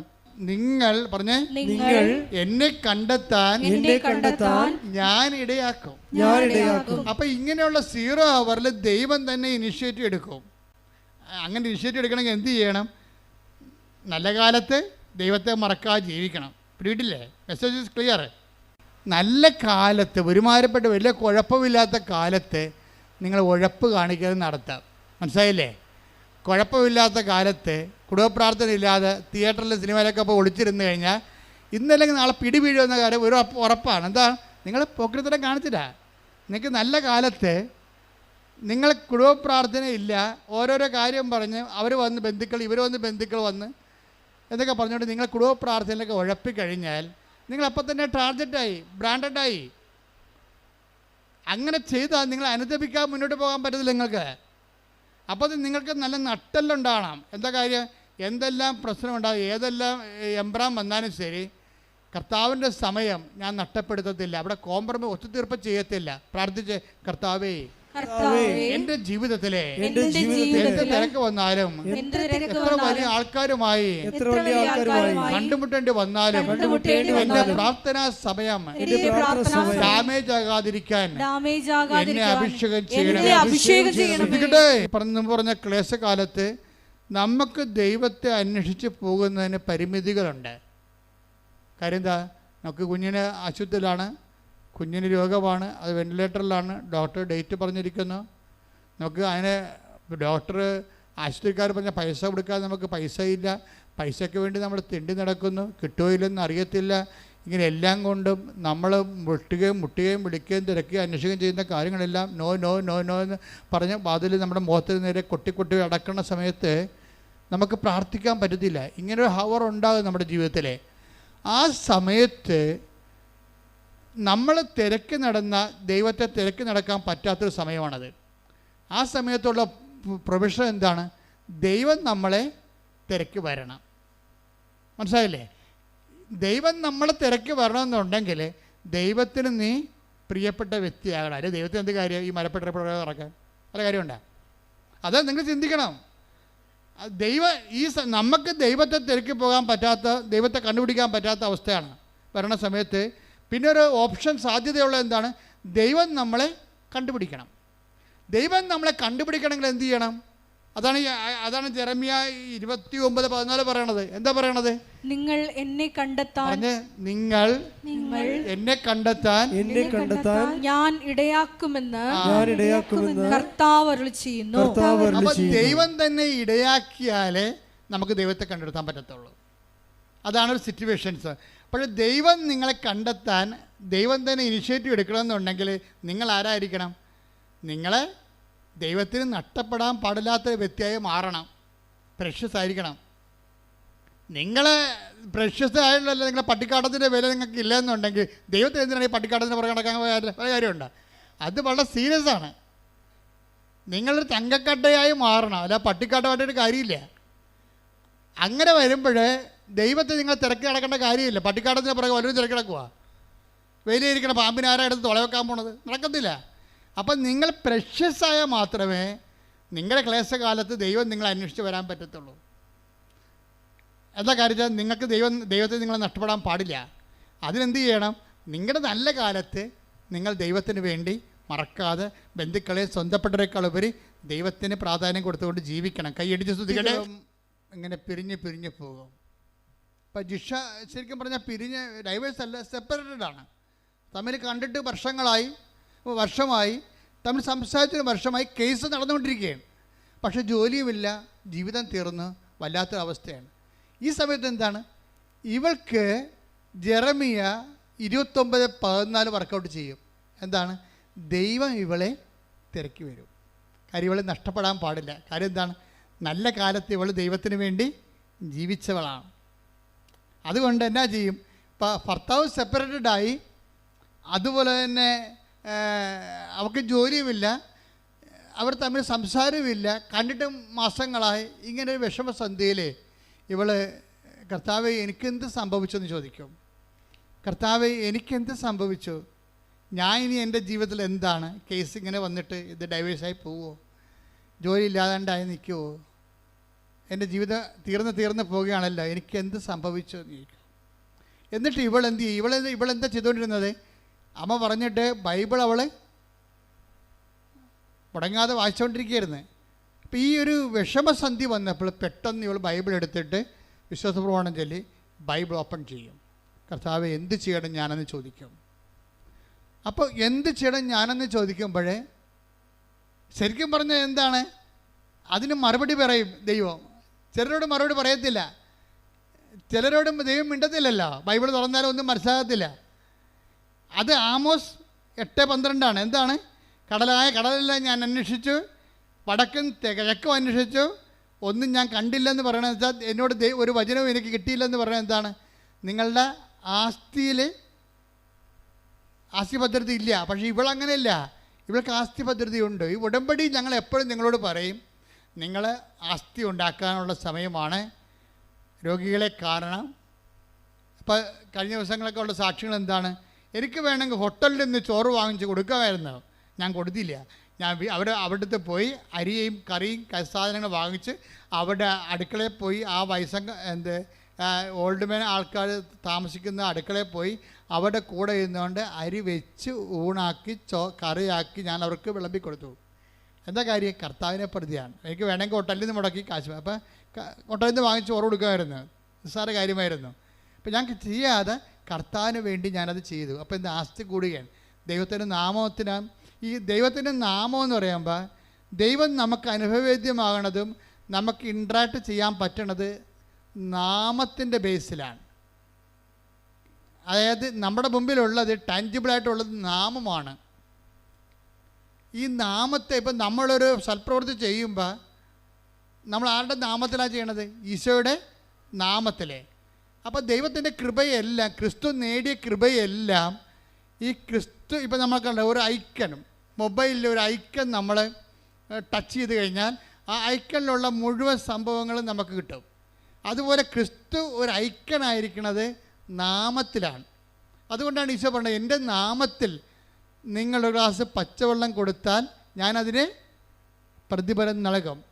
ഈ ക്രിസ്തു ഈ പാപത്തിന് പരിഹാരം ചെയ്ത് പിതാവിൻ്റെ തിരുമനസ്സ് നിറവേറ്റി കഴിഞ്ഞപ്പോൾ പിതാവ് ക്രിസ്തുവിന് നാമത്തെ മഹത്വപ്പെടുത്തി.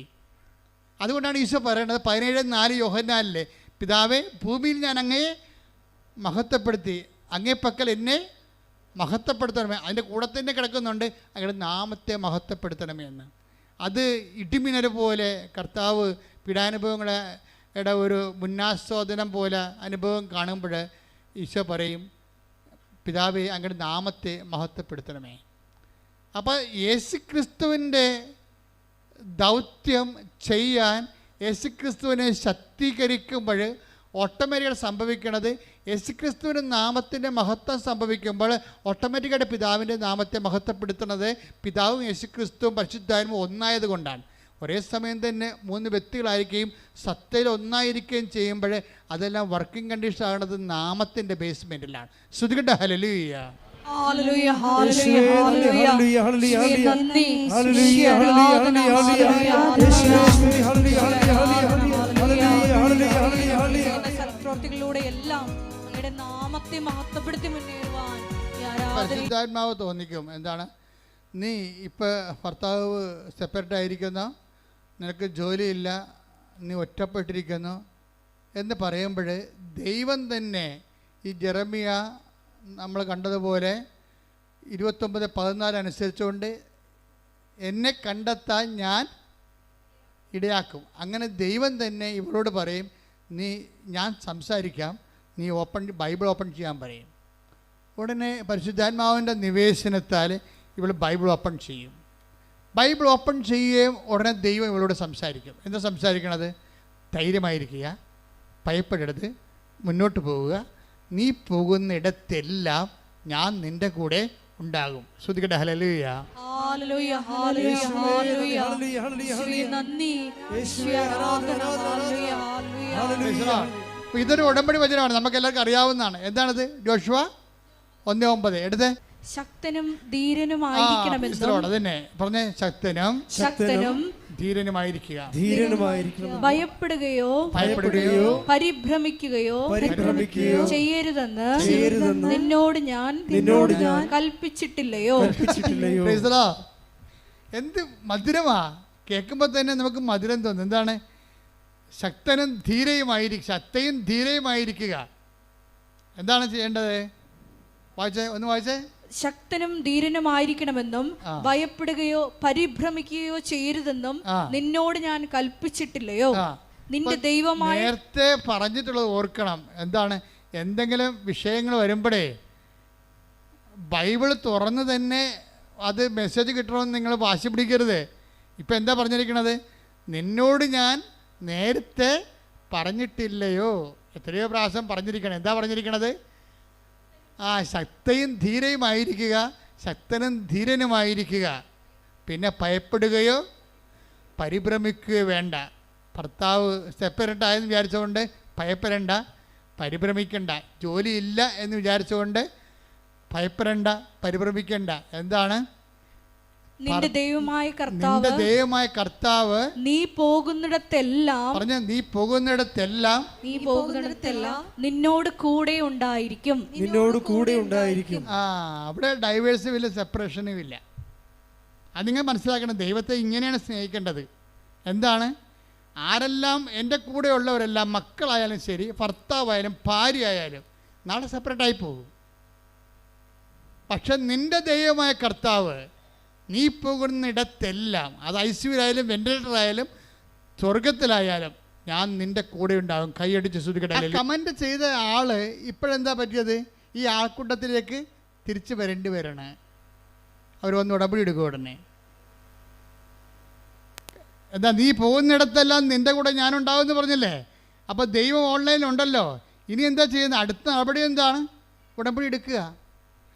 ആ ഉടമ്പടി എടുക്കുമ്പോൾ മാത്രമേ നമുക്ക് മനസ്സിലാകത്തുള്ളൂ എന്തിനാണ് ഇവിടെ ജനങ്ങൾ ഓടിക്കൂടണമെന്ന്. അപ്പോൾ ജിഷ വന്ന് ഉടമ്പടി എടുക്കും. ഉടമ്പടി എടുത്തു കഴിഞ്ഞിട്ട് എന്താ സംഭവിച്ചത്? മറ്റ് പ്രാർത്ഥന അനുഭവങ്ങൾക്കില്ലാത്ത വ്യത്യസ്തമായൊരു അനുഭവം ഉടമ്പടിക്കുള്ളത് എന്താണെന്നറിയാമോ? അത് ഇപ്പോൾ നമുക്കറിയാമല്ലോ. ഇപ്പോൾ ദൈവത്തെ അനുഭവിക്കുന്നത് ബൈബിളിൽ പഞ്ചേന്ദ്രിയങ്ങളിലൂടെയാണ് അനുഭവിക്കണം. പല അനുഭവങ്ങളുണ്ട്. മനോധ്യാനത്തിലുണ്ട്, ആന്തരികമായ അനുഭവങ്ങളുണ്ട്, അതേത്തെ പിന്നെ ആന്തരിക ധ്യാനാനുഭവങ്ങളുണ്ട്. പക്ഷെ അതൊക്കെ ചുമ്മാ പണ്ഡിതന്മാർക്ക് വല്ല വിരലിലുണ്ടാവുന്ന ആൾക്കാർക്ക് ഉള്ളതാണ്. ഈ വിരലിലുണ്ടാവുന്ന പണ്ഡിതന്മാർ ആരെങ്കിലും അതിൽ എത്ര പേര് കർത്താവിന് വേണ്ടി മിഷൻ പ്രവർത്തനം ചെയ്തിട്ടുണ്ട്, എത്ര പേര് കർത്താവിന് വേണ്ടി മരിച്ചിട്ടുണ്ട്, എത്ര പേര് സുവിശേഷ സാക്ഷ്യം വഹിച്ചിട്ടുണ്ടെന്ന് ചോദിച്ചു കഴിഞ്ഞാൽ പരിങ്ങലായി പോകും.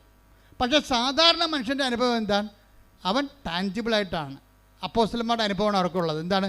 ഞങ്ങൾ കണ്ണുകൊണ്ട് കണ്ടത്. Take the word of God. 1 യോഹന്നാൻ 1:1.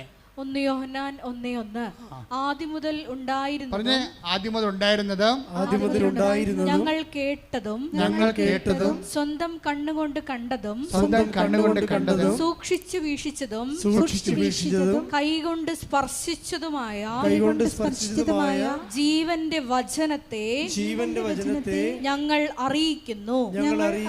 അപ്പോസ്തലന്മാരുടെ അനുഭവം തന്നെ എന്താണ്? കണ്ണുകൊണ്ട് കണ്ടത്, പറഞ്ഞേ, കണ്ണുകൊണ്ട് കണ്ടത്, ചെവികൊണ്ട് കേട്ടത്, കൈകൊണ്ട് സ്പർശിച്ചത്.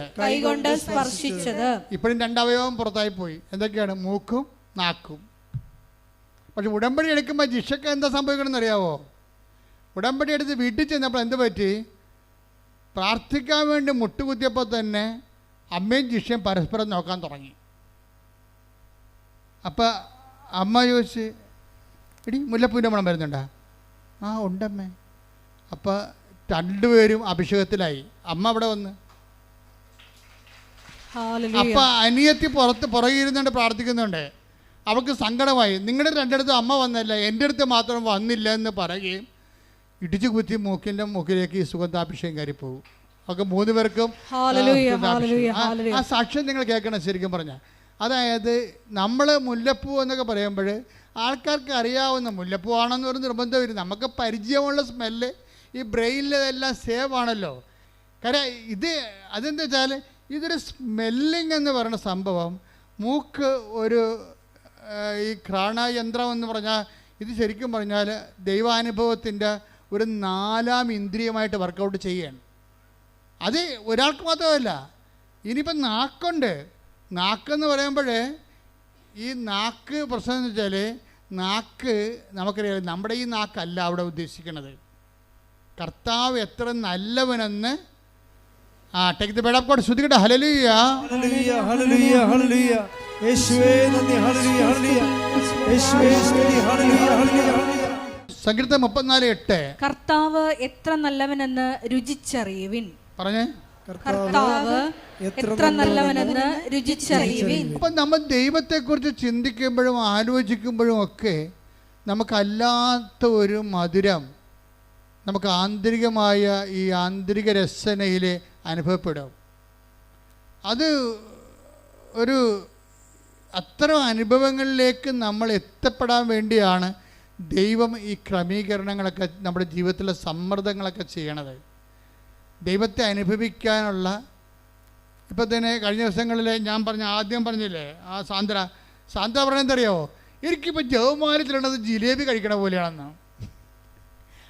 ജവമാല അധികം ചെല്ലാത്ത ആളായിരുന്നു, പക്ഷെ അഭിഷേകം കിട്ടിയ ആളിനെ അഭിഷേകം കിട്ടിയിട്ട് ജവമാല ചെല്ലുമ്പോൾ ആന്തരിക മധുരം വരികയാണ്. എനിക്കിപ്പോൾ ജപമാല ചെല്ലണത് ജിലേബി കഴിക്കണ പോലെയാണെന്ന്. അത് ഇവൾ പറയണത് ബൈബിൾ വായിക്കുമ്പോൾ എനിക്ക് ആന്തരിക അഭിഷേകം കിട്ടുമെന്നാണ്. ഇത് ആന്തരിക രസനയിലുള്ള ആത്മാവിൻ്റെ നാവിലുള്ള ഒരു മധുരമാണ്, ഒരു അനുഭവമാണ് ശരിക്കും. അത് ബൈബിള് പിന്നെ അത് പറയുന്നുണ്ട് മധുരത്തെക്കുറിച്ച്. Take the word of God. അതായത് സങ്കീർത്തനം 19:10 എടുത്ത്. സങ്കീർത്തനം 19:10 അവ പൊന്നിനെയും തങ്കത്തെയും കാൾ അഭികാമ്യമാണ്, അവ തേനിനെയും തേൻ കട്ടയും കാൾ മധുരമാണ്. സങ്കീർത്തനം ദൈവവചനത്തെ അനുഭവിക്കണത് എങ്ങനെയാണ്? അത് തേനിനേക്കാൾ. സങ്കീർത്തനം 19:10 എന്താ പറയണത്? അത് തേനിനേക്കാളും, പറഞ്ഞേ, അവ തേനിനേക്കാളും തേൻ കട്ടയേക്കാളും മധുരമുള്ളതാണ്. അപ്പൊ നിങ്ങളുടെ അരമണിക്കൂർ വചനം വായിക്കാൻ അച്ഛൻ പറഞ്ഞില്ലേ? അരമണിക്കൂർ വചനം വായിക്കാൻ പറഞ്ഞതിൻ്റെ കാരണം നിങ്ങൾ 10 കൊല്ലം വായിച്ചിട്ടും വചനം നിങ്ങൾക്ക് തേൻ കട്ടയെ പോലെ മധുരമില്ലെങ്കിൽ നിങ്ങൾ അഭിഷേകത്തിന് വേണ്ടി പ്രാർത്ഥിക്കണം. നിങ്ങളൊരു വർത്തമാന പത്രം വായിക്കണം, ഒരു ബൈബിൾ വായിച്ചിട്ടാണ് നിങ്ങൾക്ക് ആന്തരിക രസനയിൽ ദൈവവചനം മധുരമാകാതിരിക്കണത്. വചനം വായിക്കുന്നതോറും നമുക്ക് ഭയങ്കരമായ ആന്തരിക മധുരിമ അനുഭവപ്പെടും, സന്തോഷവും. അതുപോലെ തന്നെ വചനത്തിലൂടെ ദൈവം നയിക്കണതും ദൈവത്തിൻ്റെ സ്നേഹം അനുഭവിക്കുന്നതാണ് ഈ മധുരം എന്ന് പറയണത്. അല്ലാതെ പഞ്ചാര എന്ന് പറഞ്ഞിട്ട് നമുക്ക് വായിലിടുമ്പോൾ ഉണ്ടാകുന്ന മധുരമല്ല, ദൈവസ്നേഹമല്ലാതെ അനുഭവിക്കും നമ്മൾ. അപ്പം ദൈവസ്നേഹമായതുകൊണ്ട് അത് വചനത്തിലൂടെ, വചന വായനയിലൂടെ, വചന നിവർത്തീകരണത്തിലൂടെയൊക്കെ, വചന ധ്യാനത്തിലൂടെ അനുഭവിക്കാൻ എളുപ്പമാണ്. അതിന് ഒരു ഭാരം, ഇപ്പം നമുക്ക് ഒരു മിനിമം ഭാരം ഉണ്ടാവുമല്ലോ. ഇപ്പോൾ ഒരു വിമാനം 700 യാത്രക്കാരെയും കൊണ്ട് റൺവേയിലൂടെ ഇങ്ങനെ ഓടിപ്പോകുമ്പോൾ നല്ല അതിൻ്റെ സ്പീഡ് 200 കിലോമീറ്ററാക്കി, പിന്നെ 300 കിലോമീറ്ററാക്കി, പിന്നെ 400 കിലോമീറ്ററാക്കി, 450 കിലോമീറ്റർ സ്പീഡാകുമ്പോൾ അവരുടനെ എൻ്റെ ചിറക് ഇങ്ങനെ അങ്ങോട്ട് നമുക്ക് വിമാനത്തിരിക്കുമ്പോൾ അറിയാൻ പറ്റും. അവ ചിറക് 450 കിലോമീറ്റർ വിമാനം റൺവേയിൽ സ്പീഡായി കഴിഞ്ഞാൽ ചിറക് അവരങ്ങനെ അഡ്ജസ്റ്റ് ചെയ്ത് ഇങ്ങനെ കാറ്റിനെ ഈ ചിറകിൽ പിടിക്കും. അപ്പോൾ ഈ സാധനം പൊന്തിപ്പോവും. ആ കാറ്റിൽ ചിറകിനെ അവർ പിടിക്കാൻ വേണ്ടി അഡ്ജസ്റ്റ്മെൻറ്റ് അവിടെ ചെയ്തിട്ടുണ്ട്. നമുക്ക് നമ്മൾ വിരിങ്സ്റ്റേഡ് നോക്കുമ്പോൾ ഈ ചിറകിങ്ങനെ ഇളകി ഇങ്ങനെ കാറ്റിനെ പിടിക്കണ കാണാൻ പറ്റും. അപ്പോഴീ വിമാനം നേരെ പൊന്തി വരും. അപ്പോൾ 750 യാത്രക്കാരുടെ വിമാനത്തിൻ്റെ ടൺ എത്രയാണെങ്കിലും ആ ഭാരം ലഘുവായി മാറും. ആ ഭാരത്തിനെല്ലാം കാറ്റും സ്പീഡും കൂടി താങ്ങി നിർത്തും. ഇതുപോലെ വചനം വായിക്കുന്ന ആദ്യകാലം വായിക്കണ്ട, നാളെ പ്രാർത്ഥിക്കാം, ഇപ്പം പ്രാർത്ഥിക്കണ്ട, പിന്നെ പ്രാർത്ഥിക്കാം. അപ്പോൾ മകൻ അവിടെ ഇരുന്ന് പെരിച്ചാഴി പറയും, അമ്മേ ഒരു കൊന്ത 2 ദിവസം ചെല്ലിയാൽ മതി എന്ന് പറയും. അപ്പം തന്നെ ആ പാസ്തോന പുസ്തകം എടുത്ത് അവൻ്റെ തലക്കെട്ടടിക്കണം. അതായത് ഒരു തരം ഫ്രോഡും അക്സെപ്റ്റ് ചെയ്യത്തില്ല. ഇന്നല്ലെങ്കിൽ നാളെ പിടിവീഴും. കാരണം എന്താണ്, നിങ്ങൾ അതുകൊണ്ട് തന്നെ ശക്തനും ധീരനുമായിരിക്കുക എന്ന് പറഞ്ഞ പോലെ തന്നെ ദൈവദൃഷ്ടിനെതിരെ സത്യത്തോടെ നിൽക്കാൻ നോക്കണം. സത്യത്തോടെ ദൈവത്തിന് മാത്രം 1-ാം സ്ഥാനം കൊടുത്തുകൊണ്ട് ഇത് പ്രയോറിറ്റി ഓഫ് വാല്യൂ. ഒന്നാമത്തെ കൽപ്പന കവന്നതിനതാണ്, നിൻ്റെ കർത്താവ് ദൈവം, നിൻ്റെ ഭർത്താവല്ല, ഇപ്പം ദൈവം തന്നെയാണ്. ആ ദൈവത്തിൻ്റെ ഒപ്പം നിന്നെ വേറെ ആരെയും വെക്കരുത്. അല്ല, നീ ആരെയും കോംപ്രമൈസ് ചെയ്യിക്കരുത്. ആ വിഷയത്തിൽ ആ കള്ളത്തിൽ കയറി കളിക്കാൻ ആരും അനുവദിക്കരുത്. കഴിഞ്ഞ ദിവസങ്ങളിൽ ഒരു മകന്, പേരെന്നാ, ആശുപത്രിയിൽ കിടന്ന് കുറേ ഒരു നല്ല സാക്ഷ്യം ഉണ്ടായിരുന്നു ഇവിടെ, മറന്നുപോയി ഞാൻ പേര്. അപ്പോൾ അയാൾ പറയണത് എന്താ വെച്ച് കഴിഞ്ഞാൽ, എൻ്റെ മകനാണ് എന്നെ ദൈവത്തിനെ ഇപ്പോൾ കാണിച്ചതെന്നാണ് പറയണം. എന്താ കാര്യം വെച്ച് കഴിഞ്ഞാൽ, മകൻ്റെ കൂടെ മകന് ജനിച്ചപ്പോൾ ചങ്കും കരളും ആമാശയവും കിഡ്നിയും ഒക്കെ പല സ്ഥലത്തായിരുന്നു. അപ്പോൾ ഡോക്ടർ പല സമയത്ത് ഈ കുഞ്ഞിനെ അബോർട്ട് ചെയ്യാൻ വേണ്ടി, ഇപ്പോൾ ഏതാണ്ട് 95% ആൾക്കാർ, 95,000 ആൾക്കാർ കണ്ടിട്ടുണ്ട്. 1,00,000 ആൾക്കാർ കണ്ടത് ആ സാക്ഷ്യം. എന്നുവെച്ചാൽ ഈ കുഞ്ഞിനെ അബോർട്ട് ചെയ്യാൻ പലപ്പോഴും ഡോക്ടർ പറഞ്ഞു. കാര്യം വെച്ച് കഴിഞ്ഞാൽ ഈ കുഞ്ഞിന് കിഡ്നി ചങ്കിൻ്റെ അകത്തും നെഞ്ചിൻ്റെ അവിടെയും, പിന്നെ അത് ആമാശയം ഇല്ല, അത് തൊടേന്ന് ഇത് വാങ്ങിച്ച് വെച്ചിട്ടാണ്, തൊടേന്ന് ഞരമ്പെടുത്തിട്ടാണ് ആമാശയം രണ്ടാമത് ഉണ്ടാക്കണം. അപ്പോൾ ഇങ്ങനെയൊക്കെ പല അവയവങ്ങളും ഇല്ലാതെ വരും. അതുകൊണ്ട് ജനിക്കുമ്പോൾ തന്നെ ഇത് മരിക്കും. നിങ്ങൾ അബോർട്ട് ചെയ്യണം, നല്ലത് മതി. അപ്പൻ അബോർട്ട് ചെയ്യിക്കത്തില്ല. അപ്പൻ അബോർട്ട് ചെയ്യാതെ വിശ്വാസത്തിൽ തന്നെ അപ്പൻ പിടിച്ച് നിൽക്കും. ആ സാക്ഷ്യം നിങ്ങൾ കേട്ടിട്ടുള്ളവർ ഒന്ന് കൈപൊക്കിക്കേ. അപ്പോൾ ഒരു അറ്റ കൈ ഉണ്ടായാൽ അമ്മ അഭയം തരുമെന്ന് അയാൾക്കറിയാം. അതുകൊണ്ട് പക്ഷേ എന്നാലും പലപ്പോഴും പല പ്രശ്നങ്ങൾ കാരണം, ഈ ആമാശയമില്ലാത്ത കാരണവും അതുപോലെ കിഡ്നികൾ സ്ഥലം മാറിയിരിക്കുന്ന കാരണവും കുഞ്ഞിനെപ്പോഴും ഇഷ്യൂസ് ഡെവലപ്പ് ചെയ്യും. പല ഓപ്പറേഷൻ കഴിയും. ഒരു കൊല്ലമൊക്കെയാണ് ICU കിടന്നത്. 22 ലക്ഷം രൂപയാവും ചിലവ്. എന്നിട്ട് ഫൈറ്റ് ചെയ്യണം. ഡോക്ടർമാർ പറയുക, ഡോക്ടർമാരുടെ ആത്മവിശ്വാസം വരെ പോകുമ്പോഴും ഇവൻ ഉടുത്ത തുണിയാലെ ഇവിടെ വന്ന് ഉടമ്പടി എടുത്തിട്ടില്ല. ഉടുത്ത തുണിയാലെ അമ്മയെടുത്ത് വരും. അമ്മയെടുത്ത് വന്നിട്ട് പറയും, ഞാൻ അമ്മയ്ക്ക് ഒരാഴ്ച തരും എൻ്റെ കുഞ്ഞിനെ രക്ഷപ്പെടുത്താൻ. അവിടെ നിന്ന് അവൻ പറയും, ഞാൻ ഉടുത്ത തുണിയാലെ ഷേവ് പോലും ചെയ്യാതെ അമ്മയുടെ മുമ്പിൽ വന്ന് നിൽക്കുകയാണ്. ഞാൻ അമ്മയ്ക്ക് ഒരാഴ്ച തരും. ഇന്ന് ശനിയാഴ്ച, അടുത്ത ശനിയാഴ്ചക്കുള്ളിൽ എൻ്റെ കുഞ്ഞ് റെഡിയായിരിക്കണം, ഞാൻ പോകണമെന്ന് പറയും. അത് ആധികാരികതയാണ്. എന്ന് വെച്ച് കഴിഞ്ഞാൽ അങ്ങനെ പറയാനുള്ള ഒരു ചങ്കൂറ്റ് എങ്ങനെ കിട്ടിയതാണത്?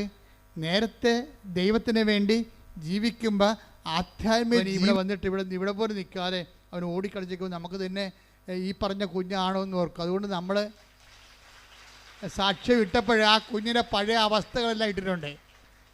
ആ സാക്ഷ്യം ഇട്ടപ്പോഴേ അവൻ കരിഞ്ഞു പോയതും കറുത്തിരിക്കണതും അവൻ്റെ 16,000 രൂപ അവൻ്റെ മേത്ത് കിടക്കണതും എല്ലാം സാക്ഷ്യത്തിൽ കിടപ്പുണ്ട്.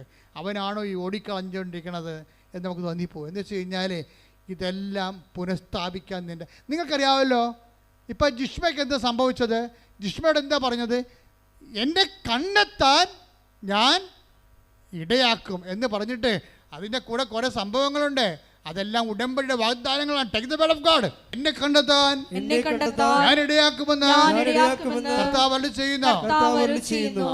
ഞാൻ നിങ്ങളുടെ ഐശ്വര്യം പുനഃസ്ഥാപിക്കും. കൈയടിക്കട്ടെ, ശ്രദ്ധിക്കട്ടെ. Hallelujah, hallelujah, hallelujah, hallelujah. Hallelujah.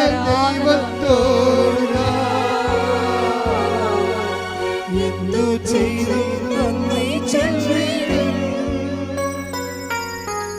എന്റെ കൊച്ചു ജീവിതത്തെ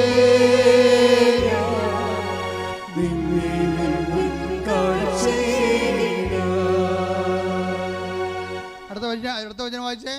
നിങ്ങളെ ചിതറിച്ചിരിക്കുന്ന എല്ലാ സ്ഥലങ്ങളിലും ദേശങ്ങളിൽ നിന്ന് ഞാൻ നിങ്ങളെ ഒരുമിച്ച് കൂട്ടും. Praise the Lord. ഇതെല്ലാം ഉടമ്പടിയുടെ വാഗ്ദാനങ്ങളാണ്. എന്തൊക്കെയാണ് പറഞ്ഞിരിക്കുന്നത് എന്ന് പറഞ്ഞേ.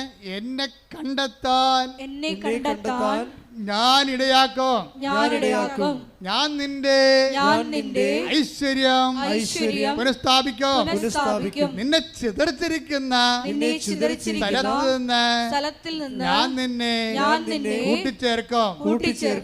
ആർക്കുള്ള വചനമാണിത്? ഇത് ജിഷ്മക്കുള്ള വചനമാണ്. എന്താ കാര്യം അറിയാവോ? ഉടമ്പടി എടുത്ത് കഴിഞ്ഞപ്പോഴേ അവൾക്ക് ജോലി കിട്ടി. അത് ജോലിയില്ലായിരിക്കരുന്ന്.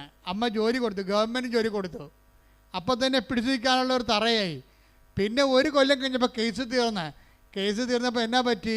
അവർ തമ്മിൽ വീണ്ടും യോജിച്ചു.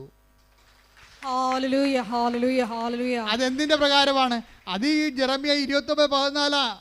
എന്താ കാര്യം? അതായത് നിങ്ങളെ ചിതറിച്ചിരിക്കുന്ന സ്ഥലത്ത് നിന്ന്, സെപ്പറേറ്റായ സ്ഥലത്ത് നിന്ന് ഞാൻ നിങ്ങളെ ഒരുമിച്ച് കൂട്ടും. നിങ്ങളുടെ ജീവിത പങ്കാളിയോ മക്കളോ ഭർത്താവോ ഭാര്യയോ ആരും നിങ്ങളിൽ നിന്ന് വേർപെട്ടു പോയാലും ഉടമ്പടി പ്രകാരം അവരെ തിരിച്ചു കൊണ്ടുവന്ന് നിങ്ങളെ ഐക്യപ്പെടുത്താൻ ദൈവം നിങ്ങളെ കാത്തിരിക്കുന്നു. ശ്രദ്ധിക്കട്ടെ. ഉടമ്പടി എടുത്തത് ദൈവത്തിൻ്റെ മുമ്പിൽ നിൽക്കാൻ. ബാക്കിയുള്ളത് ചെയ്യണ ദൈവമാണ്. അല്ല, ഞാൻ ഉടമ്പടി എടുത്തത് ജോലി കിട്ടാനാണ്, പെണ്ണ് കെട്ടാനാണ് എന്ന് നിങ്ങൾ പറയരുത്. നിങ്ങളെന്താ പറയേണ്ടത്? ഞാൻ ഉടമ്പടി എടുത്തത് ദൈവത്തിൻ്റെ മുമ്പിൽ നിൽക്കാൻ. അതാണ് 17:1. Take the word of God. ഉൽപ്പത്തി 17:1. അബ്രാമിന് 99 വയസ്സായപ്പോൾ കർത്താവ് പ്രത്യക്ഷപ്പെട്ട് അവനോട് അരുളി ചെയ്തു, സർവശക്തനായ ദൈവമാണ് ഞാൻ, എൻ്റെ മുമ്പിൽ വ്യാപരിക്കുക, കുറ്റമറ്റവനായി വർത്തിക്കുക. ഉടമ്പടി ചെയ്യുന്നതിൻ്റെ പ്രധാനപ്പെട്ട കാരണങ്ങളൊന്നും ദൈവം ആവശ്യപ്പെടുന്നത് എന്താണ്? എൻ്റെ മുമ്പിൽ വ്യാപരിക്കുക. പറഞ്ഞേ, എൻ്റെ മുമ്പിൽ വ്യാപരിക്കുക, കുറ്റമറ്റവനായിരിക്കുക. അപ്പോൾ നമ്മൾ എന്തിനാണ് ഉടമ്പടി ചെയ്യണത്? ദൈവത്തിൻ്റെ മുമ്പിൽ വ്യാപരിക്കാനും കുറ്റമറ്റവരായിരിക്കാനും വേണ്ടിയാണ്. ഇതാണ് എൻ്റെ ബേസിക് എന്ന് പറയണത്.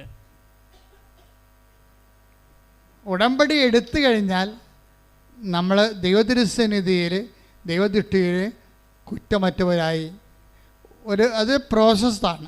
ഓൾറെഡി സഡൻ ചിലപ്പോൾ എല്ലാവർക്കും നടക്കത്തില്ല. പക്ഷെ നമുക്കതിനുവേണ്ടി ശ്രമിക്കാൻ പറ്റും. പ്രാർത്ഥിക്കുക. കർത്താവേ, ഉടമ്പടി പ്രകാരം അങ്ങയുടെ മുമ്പിൽ വ്യാപരിക്കാനും കുറ്റമറ്റവരായിരിക്കാനും എന്നെ സഹായിക്കണമേ. Praise the Lord. ഹല്ലേലൂയ. 17:4 എടുത്തേ. ഇതാ നീയുമായുള്ള എൻ്റെ ഉടമ്പടി. ആരുമായിട്ട്? എബ്രാത്തിനോട് പറയണ ദൈവം. എന്താണ്? നീയുമായിട്ടുള്ള എൻ്റെ ഉടമ്പടി.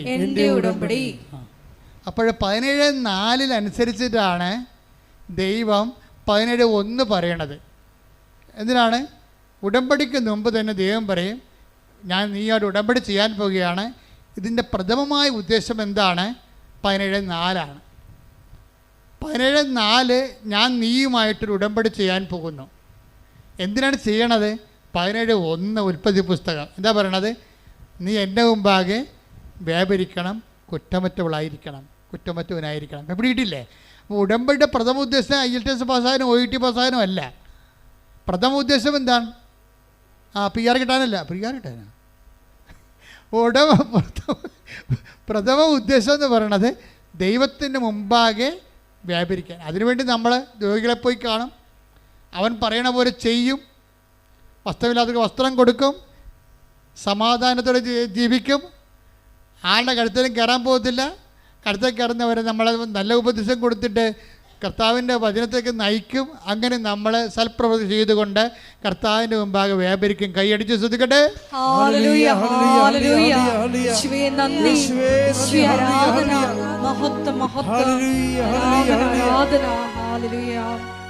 അതായത് ഇതിൻ്റെ ഒരു വിഷയം വെച്ചാൽ ഉടമ്പടിക്കുള്ളൊരു ഗുണമുണ്ട്. അതായത് ഉടമ്പടി പാലിക്കാൻ ഇപ്പം നമ്മളെ ഉടമ്പടിക്ക് ബ്രേക്കായാലും, ഇപ്പം നിങ്ങൾക്ക് മനസ്സിലായില്ലേ, ബ്രേക്ക് എന്ന് പറയുന്നത് ചെറുപ്പക്കാരുടെ കൂട്ടത്തിലുള്ള പ്രധാനപ്പെട്ട വാക്കാണ്. ദൈവമായിട്ടും ഇങ്ങനെ ബ്രേക്കാകാനുള്ള സാധ്യതയുണ്ട്. അപ്പം ദൈവമായിട്ട് ബ്രേക്കായാലും നമ്മളെ മനുഷ്യന്മാർ ബ്രേക്കാകണ പോലെ ബ്രേക്കായി പോകത്തില്ല. കാര്യം ദൈവം വിശ്വസ്തനായിരിക്കും എപ്പോഴായാലും. മനുഷ്യന്മാരാണ് വേറെ ഒരു ആണിനെ പെണ്ണിനെ കാണുമ്പോൾ വാലുവാട്ടിക്കൊണ്ട് അതിൻ്റെ പുറകെ പോകുന്നത്. എന്നിട്ട് തേച്ചിട്ട് നീ എന്നെ അമേരിക്ക കൊണ്ടുപോകുക, നീ എന്നെ കാനഡയിൽ കൊണ്ടുപോകുക, അവനെന്നെ കൊണ്ടുപോകുക എന്ന് പറഞ്ഞാൽ അത്രേ ഉള്ളൂ ഈ സംഭവം. അതിനുള്ളിൽ നമ്മുടെ കാശെല്ലാം അവൾ മൊബൈൽ ചാർജ് ചെയ്ത് തീർത്ത് കാണാം. അപ്പം മനുഷ്യന്മാർ പെട്ടെന്ന് തേക്കും, പക്ഷെ ദൈവത്തിന് തേക്കാൻ പറ്റത്തില്ല. പക്ഷെ ദൈവം എങ്ങനെയാണെന്നറിയാവോ? ദൈവം നീ ദൈവത്തിന് ബ്രേക്ക് ചെയ്താലും ദൈവം നിന്നെ ബ്രേക്ക് ചെയ്യത്തില്ല. അത് ഏറ്റവും കൂടുതൽ അറിയാവുന്ന ആർക്കാണെന്ന് അറിയാവോ? ദാവീദിനാണ്. ദാവീദ് അഭ്യാസം മൊത്തം കാണിച്ചായിരുന്നു. നിങ്ങൾക്കറിയാമല്ലോ, ദാവീദിൻ്റെ കഥ അറിയാമല്ലോ. പക്ഷെ ദാവീദ് പറയും, എൻ്റെ കയ്യിൽ നിന്ന് അബദ്ധം സംഭവിച്ചതാണ്, പക്ഷേ ഉടമ്പടി പ്രകാരം ഞാൻ നിൻ്റെ മുമ്പിലായിരുന്നു, നീ നിൻ്റെ മുമ്പിൽ നിന്ന് എന്നെ സങ്കീർത്തനം 51:11 അങ്ങയുടെ സന്നിധിയിൽ നിന്ന് എന്നെ തള്ളിക്കളയരുതേ, അങ്ങയുടെ പരിശുദ്ധാത്മാവിനെ എന്നിൽ നിന്ന് എടുത്തു കളയരുതേ. അതായത് സന്നിധിയിൽ നിന്ന് തള്ളിക്കളയണതും പരിശുദ്ധാത്മാവിനെ എടുത്തു കളയണതും ദാവീദിന് ഒരു വിഷയമാണ്. ഒരിക്കൽ നൽകിയ പരിശുദ്ധാത്മാവിനെ റിട്ടേൺ ചെയ്താൽ അതിൻ്റെ അർത്ഥം ദൈവത്തിൻ്റെ സന്നിധിയിൽ നിന്ന് നീ പുറത്തു പോയെന്നതിൻ്റെ അർത്ഥം. ജെറമിയ 14:21 എടുത്ത് ശ്രദ്ധിക്കട്ടെ. Hallelujah, hallelujah, hallelujah, hallelujah, hallelujah, hallelujah. യേശുവേ നന്ദി. Hallelujah, hallelujah. ജെറമിയ 14:21 അങ്ങയുടെ നാമത്തെ പ്രതി ഞങ്ങളെ നിരാകരിക്കരുതേ, അങ്ങയുടെ മഹത്വത്തിന്റെ സിംഹാസനത്തെ അവമാനിക്കരുതേ, ഞങ്ങളുമായുള്ള അങ്ങയുടെ ഉടമ്പടി അനുസ്മരിക്കണമേ, അത് ലംഘിക്കരുതേ. ദൈവത്തോട് പറയണാണ്. എന്താണ് ജെറമ്യ 21:14 എന്താ പറയണത്? 14:21 എന്താണ്? അങ്ങയുമായിട്ടുള്ള ഉടമ്പടി അങ്ങ് ലംഘിക്കരുതേ. എന്ന് വെച്ചാൽ ലംഘിക്കാനുള്ള സാഹചര്യം ചിലത് മനുഷ്യന്മാർക്ക് ഉണ്ടായിപ്പോവും. പക്ഷേ അപ്പോഴും ഈ സങ്കീർത്തകന് ജെറമ്യായ്ക്ക് ഭയങ്കര പ്രതീക്ഷയാണ്. എന്താണ്? ദൈവത്തിൻ്റെ ഭാഗത്ത് എൻ്റെ ഉടമ്പടി ഇപ്പോഴും വാല്യൂ ആണ്. ആ ഒരു ബോധം നമുക്കുണ്ടാകണം. അല്ല നിങ്ങൾ വീണു പോയെന്ന് പറഞ്ഞുകൊണ്ട് ദൈവം വീണു പോയെന്ന് ചിന്തിക്കരുത്. നിങ്ങൾ എഴുന്നേറ്റ് വരണം. ശ്രദ്ധിക്കട്ടെ. കർത്താവിൻ്റെ രക്തം പടരട്ടെ, അടിപ്പടര പോലെ വൈദ്യാഘാതം പോലെ ദൈവിക ശക്തിയാൽ യേശുവിന്റെ നാമത്തിൽ സൗഖ്യം പ്രാപിക്കട്ടെ. സുഖപ്പെട്ടുകൊണ്ട് യേശുവിന്റെ നാമത്തെ ആരാധനയിലൂടെ മഹത്വപ്പെടുത്തണമേ. Hallelujah, hallelujah.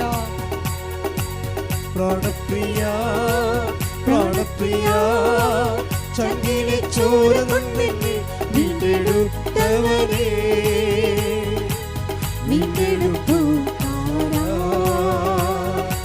പ്രാണപ്രിയൻ തന്റെ ചങ്കിലെ ചോരയാൽ എന്നെയും വീണ്ടെടുത്തു. പ്രാണപ്രിയൻ തന്റെ ചങ്കിലെ ചോരയാൽ എന്നെയും വീണ്ടെടുത്തു. നന്ദി യേശുവേ, നന്ദി യേശുവേ, നീ ചെയ്ത നന്മകൾ ഒരായിരം കൈയുടെ വെളുത്താലല്ല നിന്റെ നടത്തിയത്.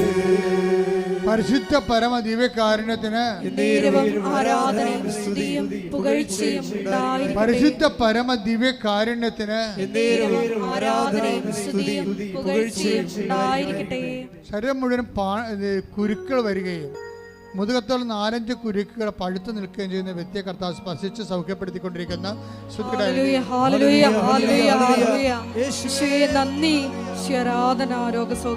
ഇടത് കിഡ്നി ഡാമേജ് ആണ്, വലത് കിഡ്നി ഇങ്ങനെ പഴുത്തു നിൽക്കുന്ന അവസ്ഥയാണ്. കർത്താവ് വ്യക്തിയെ സ്പർശിച്ചുകൊണ്ടിരിക്കുന്ന ശ്രുതിക്കട്ടെ. Hallelujah, hallelujah, hallelujah. ഹല്ലേലൂയ. എൻ്റെ പ്രിയപ്പെട്ടവരെ, കർത്താവിൻ്റെ തിരുസന്നിധിയിലാണ് നമ്മളായിരിക്കുന്നത്. കൂടുതൽ കൂടുതൽ വിശുദ്ധിയോടെ ജീവിക്കാനാണ്.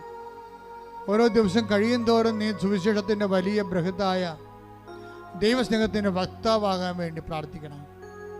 കർത്താവ്, ജോലിയില്ലാത്ത മക്കൾക്ക് വേണ്ടി ഞാൻ പ്രാർത്ഥിക്കണം ഈശോയെ. സാമ്പത്തിക തകർച്ചയുള്ളവർക്ക് വേണ്ടി പ്രാർത്ഥിക്കുന്നു ഈശോയെ. ഒരിടവും പരിടമില്ലാതെ, വീടില്ല, വഴിയില്ല, കർത്താവ് വീട് വെക്കാൻ മാർഗവുമില്ലാത്തവരെ സംബന്ധിച്ച് പ്രാർത്ഥിക്കുന്നു ഈശോയെ. അവരെല്ലാം അങ്ങ് സ്പർശിക്കണേ കർത്താവേ. വിവിധ രാജ്യങ്ങളിൽ ജോലി ചെയ്യുന്നവരുണ്ട് ഈശോയെ. അവർക്ക് അവിടെ താമസിക്കാൻ സ്ഥലം കിട്ടാത്തവരുണ്ട് ഈശോയെ. ജോലി നഷ്ടപ്പെട്ടവരുണ്ട് കർത്താവ്. ജയിലിലായിരിക്കുന്നവരുണ്ട് കർത്താവ്. ഇവിടുന്ന് ജോലി കയറിപ്പോകാൻ പോകുന്നുണ്ട് കർത്താവ്. നീറ്റിൻ്റെ പരീക്ഷ എഴുതിയ മക്കളുണ്ട് ഈശോയെ. മറ്റ് ആനുവൽ എക്സാം എഴുതിയ മക്കളുടെ കർത്താവ്. റിസൾട്ട് പ്രതീക്ഷിക്കുന്നുണ്ട് കർത്താവ്. അവരെല്ലാം അവരുടെ കഴിവിനേക്കാൾ ഉപരി കർത്താവ് ദൈവത്തിൻ്റെ കൃപയാൽ അവരെല്ലാം ഉന്നതമായ വിജയത്തിലേക്കും ഉന്നതമായ വിദ്യാഭ്യാസത്തിലേക്കും ഉന്നതമായ ജോലിയിലേക്ക് പ്രവേശിപ്പിക്കാനുള്ള എല്ലാ ദൈവിക തടസ്സങ്ങളും യേശുക്രിസ്തു നാമത്തിൽ നീങ്ങിപ്പോകട്ടെ. ശ്രുതികട്ടെ. Hallelujah, hallelujah. ഹല്ലേലൂയ. ചില ജീവിതത്തിൽ തടസ്സങ്ങൾ നീങ്ങിപ്പോയിക്കൊണ്ട് നാമത്തെ ആരാധനയുടെ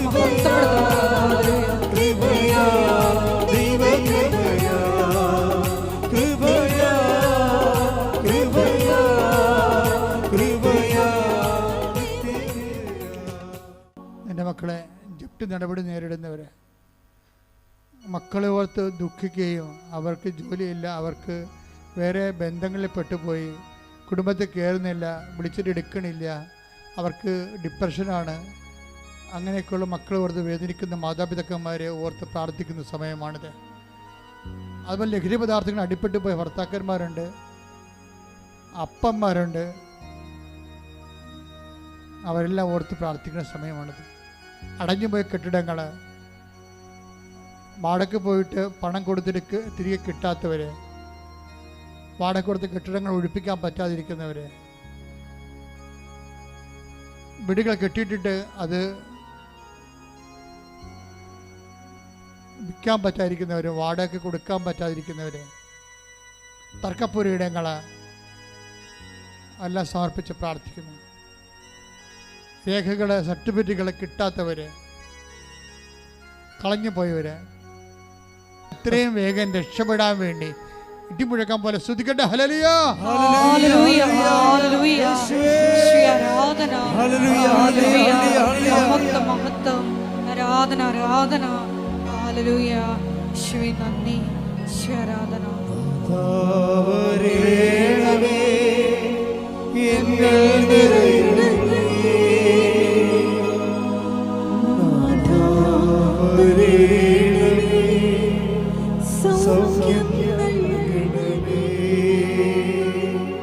മുട്ടേക്ക് മക്കളെ,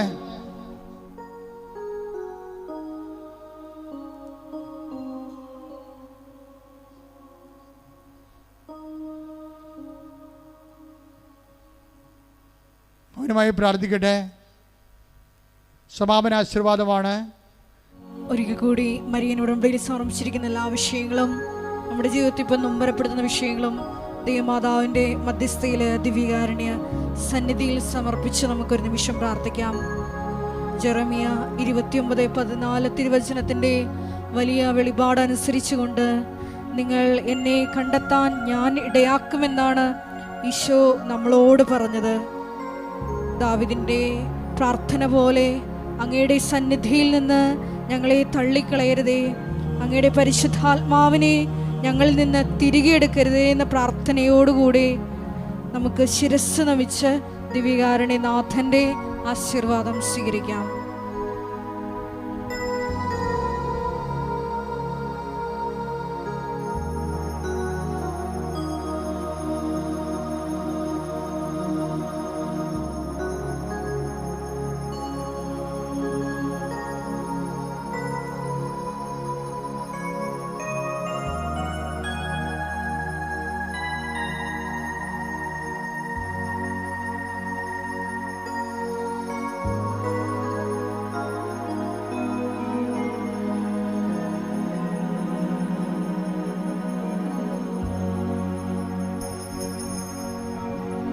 പരിശുദ്ധ പരമമാ ദിവ്യകാരുണ്യമേ